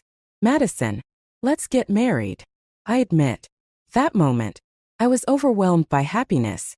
Okay, Ethan, actually, I've liked you for 7 years. Ethan gripped my hand tightly but didn't say a word. I subconsciously ignored the trace of reluctance in his eyes. The next morning, when I woke up, Ethan was already gone. On the bedside table, he had left a glass of warm milk. Work has been busy lately. Don't wait for me for dinner at night. His note read. I took a sip of the milk. It was sweet, but I'd never liked sweet milk. Outside the door, there was a clattering sound followed by a loud shout. Good morning, sister-in-law. It was Ethan's cousin, Rain Carter. I let out a long sigh, thinking to myself, what a headache. Rain leaned against my wheelchair with a familiar yet mocking smile. Sister-in-law, you're something else. Always giving my brother trouble. Last night's dinner wasn't just some random gathering. There were several important connections Ethan needed to build. But your little outburst ruined everything for him. So, what do you plan to do about it? I looked at her calmly. You can have Ethan divorce me. The excitement I'd felt about our marriage had long since faded. Over time, I began to notice Ethan's indifference, his subtle distance. His friends hadn't been hostile toward me from the start either. Deep down, I understood. They were simply voicing what Ethan couldn't say himself. I had told him many times, if it's just about saving your life, there's no need. We can divorce. But he had always refused. Rain sneered. You don't actually think my brother won't divorce you because he likes you, do you? She grabbed my wheelchair and pushed me forward forcefully.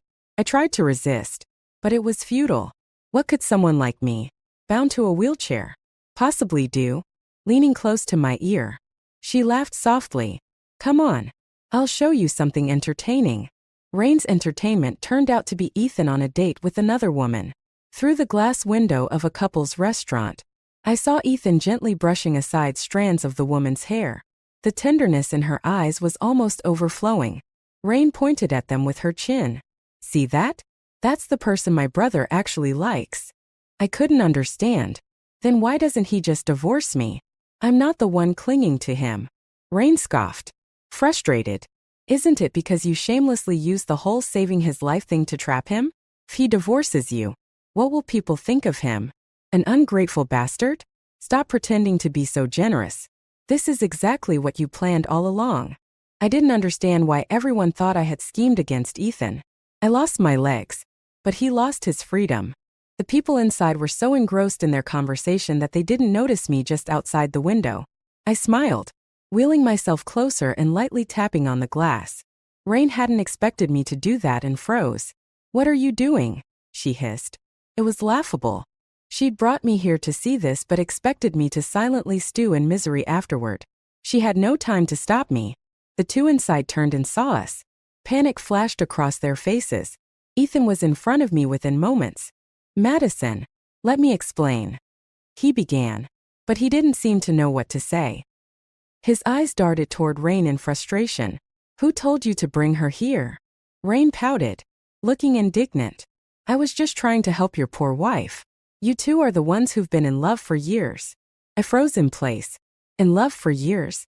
Before confessing to Ethan back then, I had cautiously asked if he had a girlfriend. His answer had been no. If he had, I wouldn't have found the courage to say anything.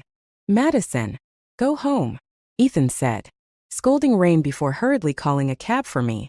"Wait." I raised my hand to stop him. "I'd like to have a chat with the young lady inside." "Madison." Ethan frowned, his displeasure evident. I gently pulled his hand and smiled. "You'd better let me.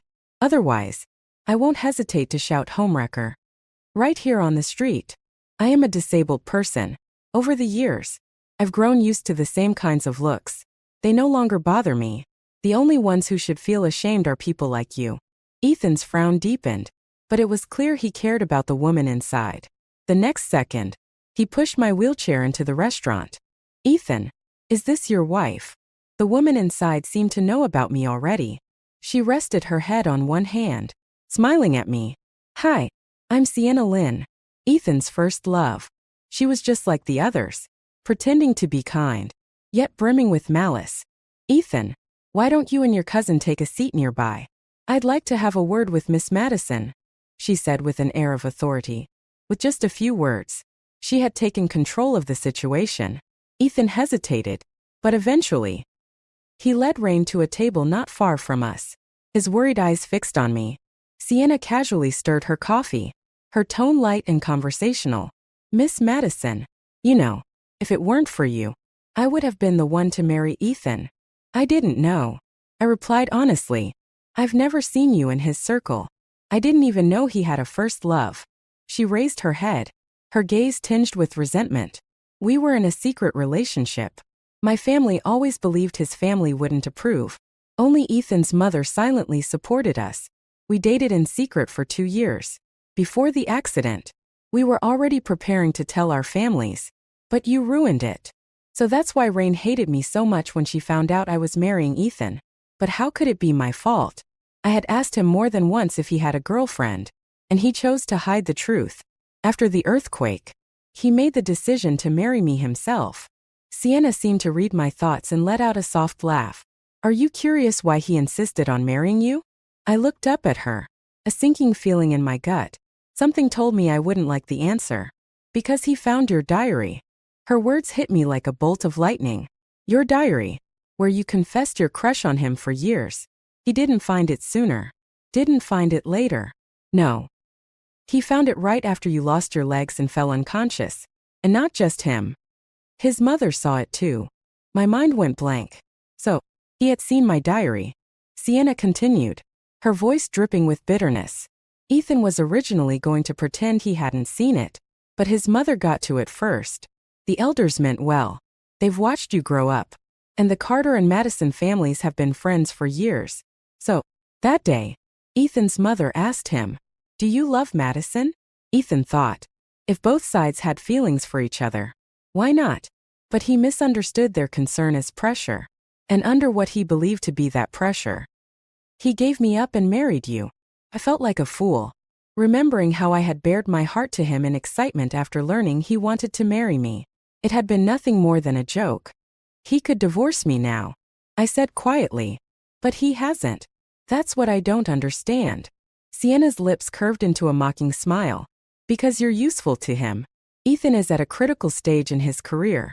If people found out he abandoned the woman who saved his life, what do you think they'd say about him? Miss Madison, you've already made things difficult for him once. Don't make it harder for him a second time. Okay, someone as cunning as you. It wouldn't surprise me if losing your parents was karma. I couldn't hold back anymore. I grabbed the tray holding her coffee and threw it in her face. She could say anything, but bringing up my late parents was crossing the line. Madison, what are you doing? Ethan shouted, quickly stepping in front of Sienna to shield her. I pointed at her. She insulted my parents. Sienna looked disheveled and panicked, her eyes brimming with tears. I didn't. I was just explaining our past to him. Ethan glared at me, his face filled with anger. Apologize. I stared at both of them for a long moment before I laughed. All right, I'll apologize. But before that, can I say something to you? Ethan didn't respond, which I took as consent. Come closer. This is something only for you to hear. He leaned down slightly. I mustered all the strength I had and slapped him hard across the face. Divorce me, I said. Ethan's expression darkened completely. Madison, I've told you, we can't get divorced. Can't get divorced? I sneered. What you really care about is your reputation, isn't it? But this time, I won't let you use me to save face while I continue to suffer. I turned my wheelchair to leave, but suddenly, I was yanked out of it with great force and thrown to the ground. Ethan's eyes were bloodshot as he yelled, Divorce? Look at you. Who would want you? A cripple. After leaving me, I stared at him in disbelief, unable to comprehend that these words had come from him. Do you think I was born this way? I shouted back. Ethan, I lost my legs because I saved you. I'm your benefactor, and I never begged to save you. Did I? Did anyone ask me if I was willing? I would have rather been the one who ended up disabled. Do you have any idea how much guilt has weighed on me because of this? Do you know how much I've sacrificed because of that guilt? He vented all his frustrations about owing me his life, as if I had demanded it from him. I wish you'd never saved me, he finished. I sat there in stunned silence, staring at him. Then, amidst the overwhelming humiliation, I felt a faint wetness. My body had betrayed me. I'd lost control and wet myself. Ethan noticed immediately. Without a word, he picked me up and put me back in the wheelchair. His eyes were filled with disgust as he draped his coat over me. Look at yourself. What can you even do without me? His voice was cold. I'll take you home. Calm down and think things through. He called a car for me. The driver, a chubby middle-aged woman, arrived quickly. Ethan had already spoken to her, slipping her some extra cash to ensure she would help push my wheelchair to the door when we arrived. As the driver helped me into the car, she noticed my mood and gave me an encouraging thumbs up. Don't lose hope, sweetheart. Life still has its bright sides. She probably thought I was on the verge of giving up completely. Maybe she worried I'd do something drastic. But I wouldn't, because half an hour earlier, I had received a text from an unknown number. It contained a screenshot of a chat. So, Ethan, your wife's really dead set on divorcing you. Huh. Looks like the devoted husband act you've been using with Mr. Gu won't work anymore. But that's fine. If one path doesn't work, we can always try another. Remember Mr. Chi I mentioned before? He loves playing around with disabled women. Madison would be perfect for him. Since you're divorcing her anyway, this is the perfect chance to catch him in the act and accuse him of cheating. That way, you won't have to bear the shame of abandoning your savior. Tomorrow night at 9. Don't say I didn't give you a chance. There were more messages, but it was Ethan's single reply. Okay. That shattered me completely. How ruthless. He resented me for saving his life, blamed me for the pressure it brought, and now he was planning to squeeze out the last bit of value I had left to pave his way forward. I didn't know who sent me that text message, but whoever it was, I had to thank them. Madison, I'm back. Ethan slurred as he stumbled into the house, reeking of alcohol. He wobbled over to me, crouching in front of my wheelchair. I'm sorry. I was such a jerk earlier. Let's not get a divorce. Okay. I looked at him calmly and gave him a soft smile. All right. Really? He asked, his tone filled with disbelief. I nodded and handed him a cup of hot milk. I was wrong about earlier too. Drink this to sober up. I've booked tickets to Madeira for tomorrow. Let's go on a trip together. Okay. Ethan looked startled at first, then confused. Tomorrow? Let's talk about it tomorrow. All right. I replied with a smile, pushing the milk closer to him. I watched as he drank it. The drug worked quickly. As expected, Ethan collapsed onto the floor, unconscious. Turns out losing mobility in your legs really is inconvenient. I spent 2 whole hours severing Ethan's legs. He woke up midway, screaming hysterically. I had no choice but to shove a towel into his mouth to muffle the noise. He shook his head violently as I worked. I patted his shoulder to calm him down. Don't worry. I won't kill you. I just want your legs. You don't care about them anyway. So why not return them to me? He whimpered, as though pleading. I slapped the chat log onto his face, and he finally went quiet, left only with pain and despair. Ethan fainted and regained consciousness several times throughout the process. When I was done, I removed the towel from his mouth, but he could barely speak. His faint gasps for breath were enough to make me put the towel back. I had no interest in hearing anything he had to say. I had woken up far too late in life. The moment I lost my legs, my life was ruined. If he wanted to destroy me entirely, then I'd simply beat him to it and destroy him first. I lit the charcoal in the room and lay down, waiting for sleep to take me. Felt good, knowing I'd take a monster with me when I left this world. I didn't expect to open my eyes again. The numbness in my legs made me widen them in disbelief. Then I realized I had gone back in time. I had been reborn. Before the accident, I shot up in shock, startling everyone else in the lab. Madison, are you okay? Someone asked, their voice filled with concern. I stared at my legs and mumbled something vague in response. I was back in my sophomore year. Back then, to be closer to Ethan, I'd chosen the same major as him and even managed to get into his project group. But that accident had forced me to abandon my studies entirely. Feeling the strength in my legs now, I trembled with excitement. There were still 10 minutes before the ceiling would start to collapse. Last time, I had risked everything to push Ethan aside, only to be crushed by the falling debris myself. Madison, are you okay? A large hand touched my forehead. It was Ethan. Do you have a fever? Do you want me to ask for a leave on your behalf? I instinctively avoided his hand, and a flicker of hurt appeared in his eyes. Our odd interaction caught the attention of others in the lab. Are you two fighting again? Someone teased. In the past, I had always been the one chasing after Ethan, while he neither accepted nor rejected me, which led everyone to jokingly call us a couple.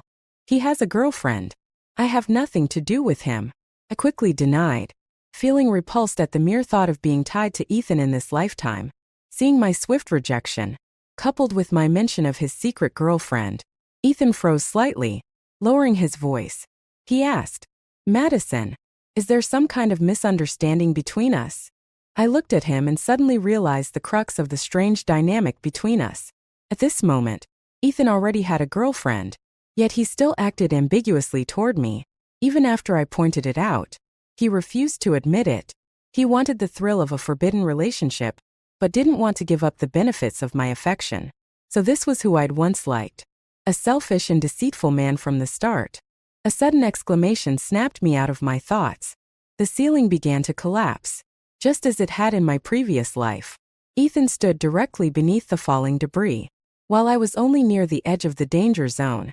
In my past life, I had pushed him out of harm's way without regard for my own safety. In this life, I ran out of the danger zone without hesitation. Madison, Ethan shouted in disbelief. The next second, the ceiling came crashing down. Ethan let out a cry before falling unconscious. Out of basic decency, I still called 911 for him. The doctor later informed me that Ethan's legs were paralyzed, and he would spend the rest of his life in a wheelchair. I had to fight hard not to laugh out loud. Madison, why? Ethan rasped, his voice hoarse and tinged with tears as he woke up. He sounded as if I had betrayed him. You could have saved me, he said, his voice trembling, as though I were some heartless villain. I tilted my head and looked at him. Ethan, stop pretending. I know you've come back too. Before we were married, Ethan had never called me Madison. Yet he just used that nickname, and his question, Why didn't I save him? Confirmed my suspicions.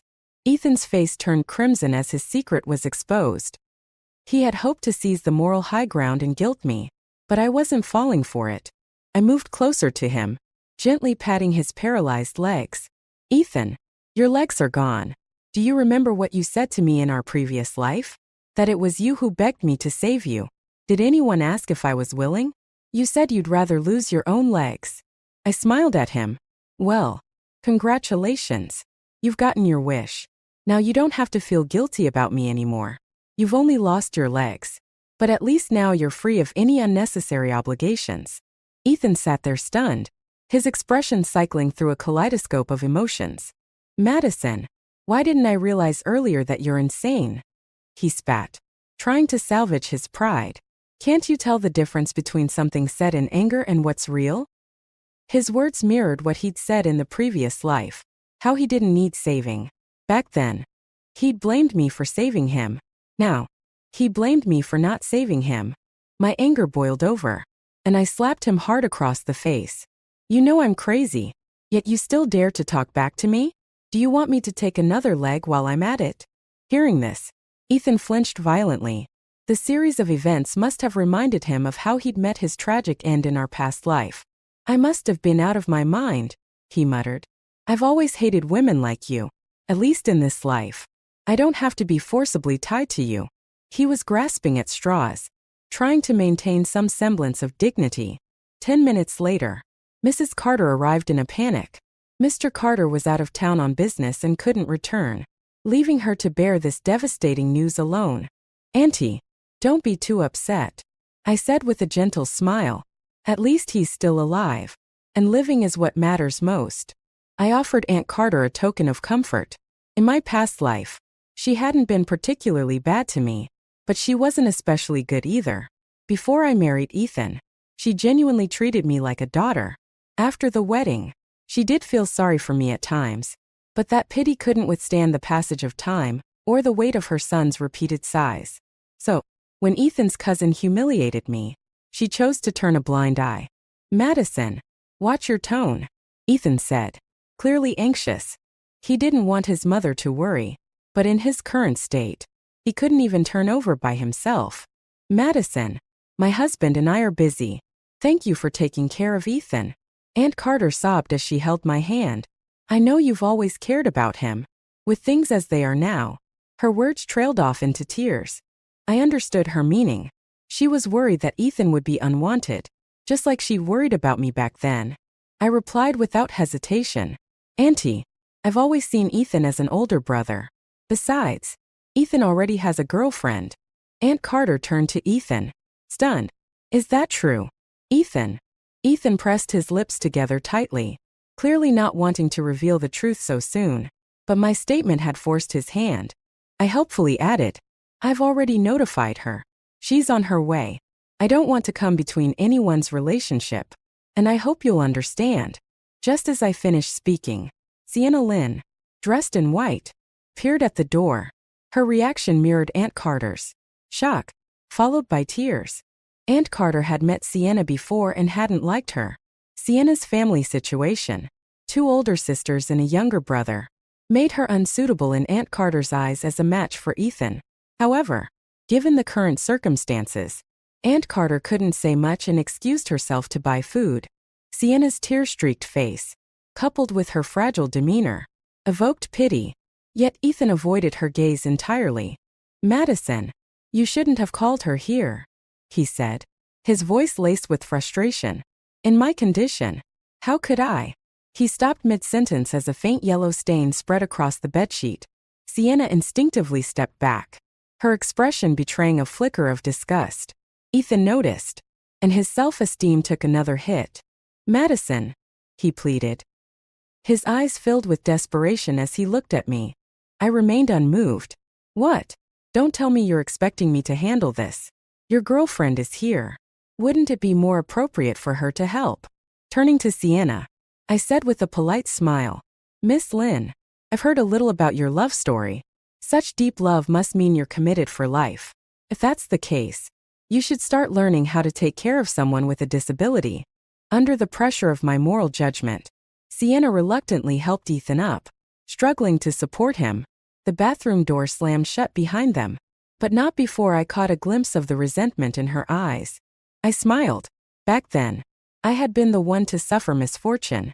They had the luxury of basking in their tragic, unfulfilled love. But now, with their roles reversed, could they remain so steadfast under the pressures of life? After briefly explaining a few things to Aunt Carter, I left. Ethan had his mother, his girlfriend. He didn't need me around to complicate things further. I went about my life as usual, attending classes, enjoying the freedom to walk and run again. The long-lost sense of freedom was intoxicating. I heard that Ethan hadn't given up and was doing rehabilitation exercises every day, but it wasn't making any progress. Aunt Carter contacted me every now and then, subtly expressing her dissatisfaction with Sienna.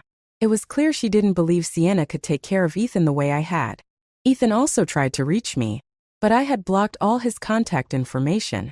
3 months later, I went out to dinner with my lab teammates and unexpectedly ran into Ethan and Sienna. Sienna was pushing Ethan's wheelchair, and both of them looked displeased. She was busy berating Ethan and didn't notice me. "What are you doing here? Coming out in public like this?" she snapped. Her tone of disdain was a stark contrast to her previously gentle demeanor. I couldn't blame her for being upset. I had done some quiet digging and discovered that the so-called romantic love story between Ethan and Sienna was nothing but a calculated scheme on Sienna's part. Her dysfunctional family background had made her determined to find a wealthy man with little intelligence to help her change her fate. Ethan had appeared at just the right moment. Unfortunately for her, in the previous life, I had stolen him. As for this life, Ethan's face turned red from humiliation. "If I don't come, how will I know what you and your friends are saying about me?" Sienna sneered. "You're a cripple. A useless man. Did they say anything untrue? Look at yourself. You can't even go to the bathroom without my help. What else can you do? If it weren't for me wanting to escape my own family, do you think I'd ever choose to be with someone like you?" Ethan trembled all over. "You. What did you just say?" Sienna ignored his furious glare. "If I had known taking care of a cripple was this troublesome, I would have picked a different target. Divorce." Ethan roared. "Let's get divorced before we even have the wedding." So they were already legally married. It seemed Aunt Carter, realizing her son's situation, had decided not to let him be too picky anymore. Sienna punched Ethan twice without holding back. "Divorce? You think I don't want to? Taking care of you for 3 months has been unbearable. If it weren't for your insufferable mother, do you think I'd want to marry you?" The mask of the delicate, fragile flower was off, revealing Sienna's true, ferocious nature. But in a way, the two of them were a perfect match. I couldn't help but laugh, and only then did they notice me.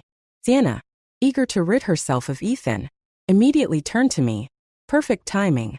Take your brother away." Back when Ethan and Sienna were secretly dating, he had told her that I was his younger sister. Sienna gave Ethan a cold glance. "I'm going back to my party. Don't cause me any more trouble." Without even looking back, she walked away, leaving Ethan and me staring at each other. What he was experiencing now was exactly what I had gone through in my past life. "Ethan, do you still remember what your friends used to say about me?" I asked, breaking the silence. He turned his head away, his body trembling slightly. "I'm sorry. I didn't know." I cut him off. "You knew everything. You just didn't care because it wasn't happening to you." I gave him a faint smile. "All right. Don't be upset. If you ask me, Sienna's treatment of you isn't that bad." "He just insulted you a little," Ethan said, his voice shaky.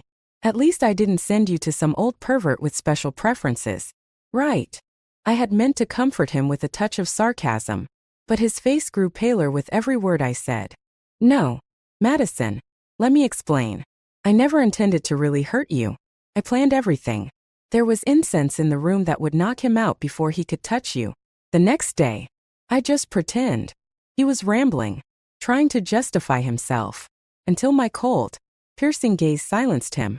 Actually, that time, I think I had already started to love you," he stammered. I slapped him with all the strength I could muster. Once didn't feel like enough, so I hit him again and again. "Love?" I asked, my voice trembling with anger. How dare you even mention love? You offered me to another man and called it love? You let your friends humiliate me and called it love? You wanted the best of both worlds. And that's your idea of love? No, Ethan. You didn't love me. You were just desperate after realizing you were crippled. Your so-called perfect Sienna no longer loved you. So you settled for someone who would devote themselves entirely to you. You're selfish, Ethan. And you don't deserve love. After that day, Ethan never came looking for me again. My life, on the other hand, grew more and more carefree. Occasionally, people would bring him up in conversation, telling me how miserable his life had become. I heard that in front of Aunt Carter. Sienna treated Ethan relatively well, but behind closed doors, she would beat and berate him constantly. Strangely enough, Ethan tolerated it all without complaint. I figured he must truly love Sienna. Rain Carter called me a few times, talking as if we were confidants. Sienna isn't as gentle and kind as I thought, she complained once. I used to think she was so sweet, but her heart is pitch black. She even said, Madison, if only you were the one who married my cousin, that would have been so much better. I laughed and brushed it off. Don't talk nonsense. Ethan and I are like siblings. Rain scoffed on the other end of the line. Not real siblings. Aunt Carter just took care of you for a few years. You're not even on the family registry. Madison, why don't you crash the wedding? It's happening early next month. Her words made my eye twitch. A vague memory surfaced. Back before Ethan and I got married in my previous life, Rain hadn't treated me with such malice. It was only after the wedding that her attitude took a sharp turn, and she grew closer to Sienna. Now that Sienna was the one marrying Ethan, I couldn't help but wonder if something else was going on. Rain, I asked cautiously, you don't have feelings for Ethan, do you? There was a brief silence on the other end before Rain quickly denied it. What? How could I like him? He's my cousin. After a long pause, she added in a quieter voice. Okay, maybe a little, but he's my blood relative. There's no way it could ever happen. That's why I just want to find him a good wife. Madison, she continued, are you sure you're not reconsidering him? I chuckled lightly, brushing her off with vague pleasantries while saving the recording of our conversation. I'll definitely go, I replied. Rain Carter let out an excited cheer.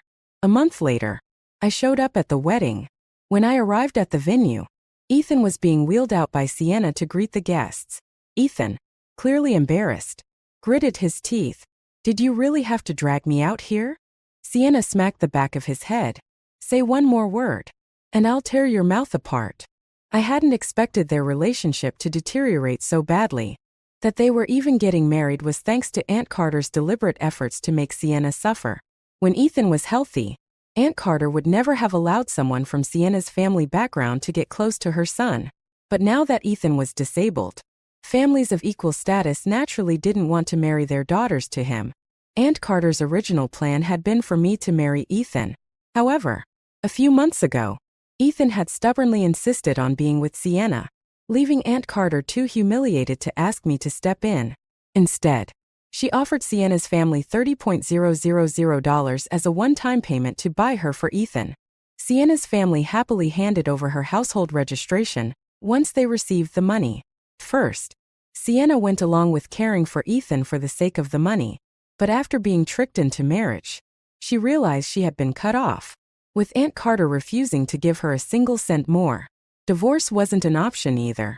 If it's such a great, earth-shattering love, then let's lock it in for life, Aunt Carter had said. From a distance, Ethan noticed me. His gaze lingered on my legs, a look of longing flashing across his face. Aunt Carter had yet to show up at the wedding, clearly intending to embarrass Sienna openly. But what puzzled me was that it seemed like even the Carter family had given up on Ethan entirely. Sitting at the relatives' table, Rain noticed me and stealthily flashed me an okay sign. This was part of her plan. During the wedding reception, Rain had arranged for a slideshow showcasing moments from my history, with Ethan to play for everyone. Her plan was to provoke Ethan's feelings for me, making him regret his decisions and even cancel the wedding on the spot. It would ruin the wedding and humiliate Sienna to the greatest extent possible. Of course, Rain conveniently left out the part where this plan would also leave me in an extremely awkward position. I could hear her calculations loud and clear, so I subtly made a few adjustments of my own. Well, isn't this Ethan's little sidekick? A familiar voice interrupted my thoughts. I turned to see one of Ethan's old friends, the same one who used to make things difficult for me. TSK. Look at you. Still pining after a cripple? Don't tell me you have some special preference, he said mockingly, showing no respect for me. Or Ethan. If you're not here to eat, then get lost. Ethan's voice boomed out of nowhere. I hadn't realized he'd wheeled himself over to stand by my side. He glared at his former friend, fury in his eyes. Do you really think you're someone important? The man sneered, looking Ethan up and down with disdain. Pity for a cripple is all you're getting. Let me tell you something. Your dad has already brought your 12-year-old half-brother home. A bastard child? I was genuinely surprised. It seemed like even Ethan's father had abandoned him. Get out. Zhou, Ethan roared, his voice trembling with rage. He was already on the verge of losing control, though his condition made it impossible for him to physically retaliate. Zhou ignored him entirely and sat back down with a smug grin. What now? Ethan? What kind of scene are you making this time? Sienna's voice cut through the tension as she stormed over. Without missing a beat, she kicked Ethan's paralyzed legs. Are you trying to embarrass me even more today? She followed this with another barrage of slaps and scolding, completely disregarding the crowd. Let it go. Sienna, Zhou said, laughing. At least give him some face in public. After all, his old flame is right here. As he spoke, his gaze shifted toward me. I hadn't planned on stirring up trouble at the wedding, but Zhou, in both my past life and this one, was just too vile. I grabbed a glass of red wine from the table and threw it straight at him. As he stood there, stunned, I warned him coldly. Insult Ethan all you want. That's your business. But watch your mouth when it comes to me. Otherwise, I won't hesitate to reveal all those dirty deals you've been hiding from the Carter family. Like how you introduced girls to that perverted Mr. Lin. In my past life, Zhou had a habit of introducing women to older men with disturbing preferences. That same Mr. Lin was the one he had arranged for Ethan to meet. Hearing me mention Mr. Lin, Zhou immediately went pale and shrank back like a frightened quail. Madison, Ethan choked out, his voice trembling. I'm sorry. I really didn't know how terrible life as a cripple would be. Before he could finish his apology, the big screen in the room suddenly interrupted him. Rain Carter stood up, clearly excited. Madison, why don't you just crash the wedding? Next month. Rain. I interrupted her sharply. Don't tell me you. Of course not. I couldn't possibly like my cousin. Rain stammered, her voice high-pitched and defensive. After a moment, she added, okay, maybe just a little. But he's my blood relative, so it's impossible.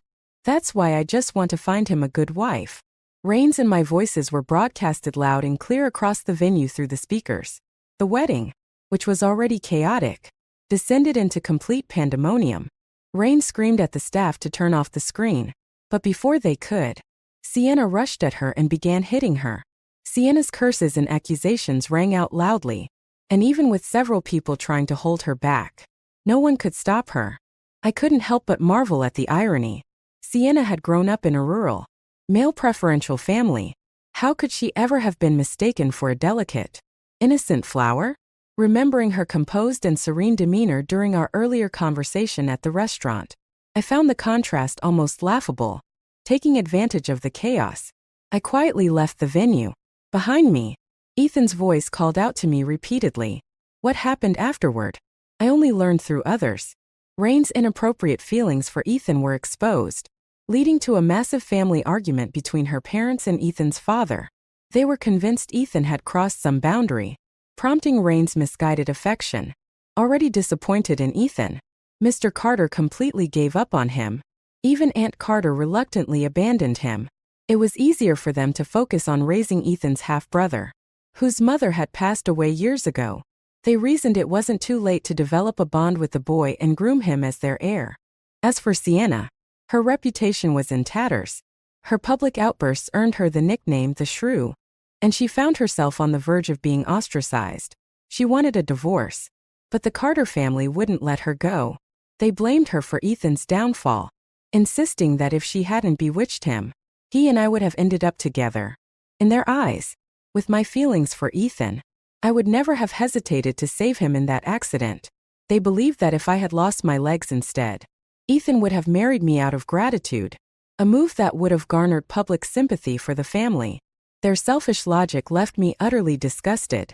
Whatever lingering sympathy I had for the Carter family evaporated completely. 6 months later, Ethan took his own life. He didn't go alone. He took Sienna with him. I heard that Sienna had secretly reconnected with Zhou Hao and tried to introduce Ethan to one of Zhou Hao's shady connections.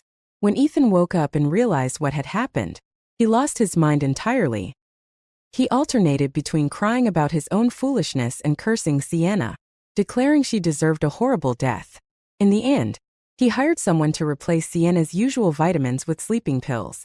Once she fell into a deep sleep, he set fire to their home, burning both of them alive. After Ethan's death, I received a letter from him. I didn't bother opening it. I knew it would contain nothing but meaningless regrets. Without hesitation, I tossed it into the trash. There are no second chances for people like him. Even if fate allowed him to live again, no matter how many times he tried to change the outcome, I would never waver. I have a clear goal for my life now. I will only strive to become the best version of myself.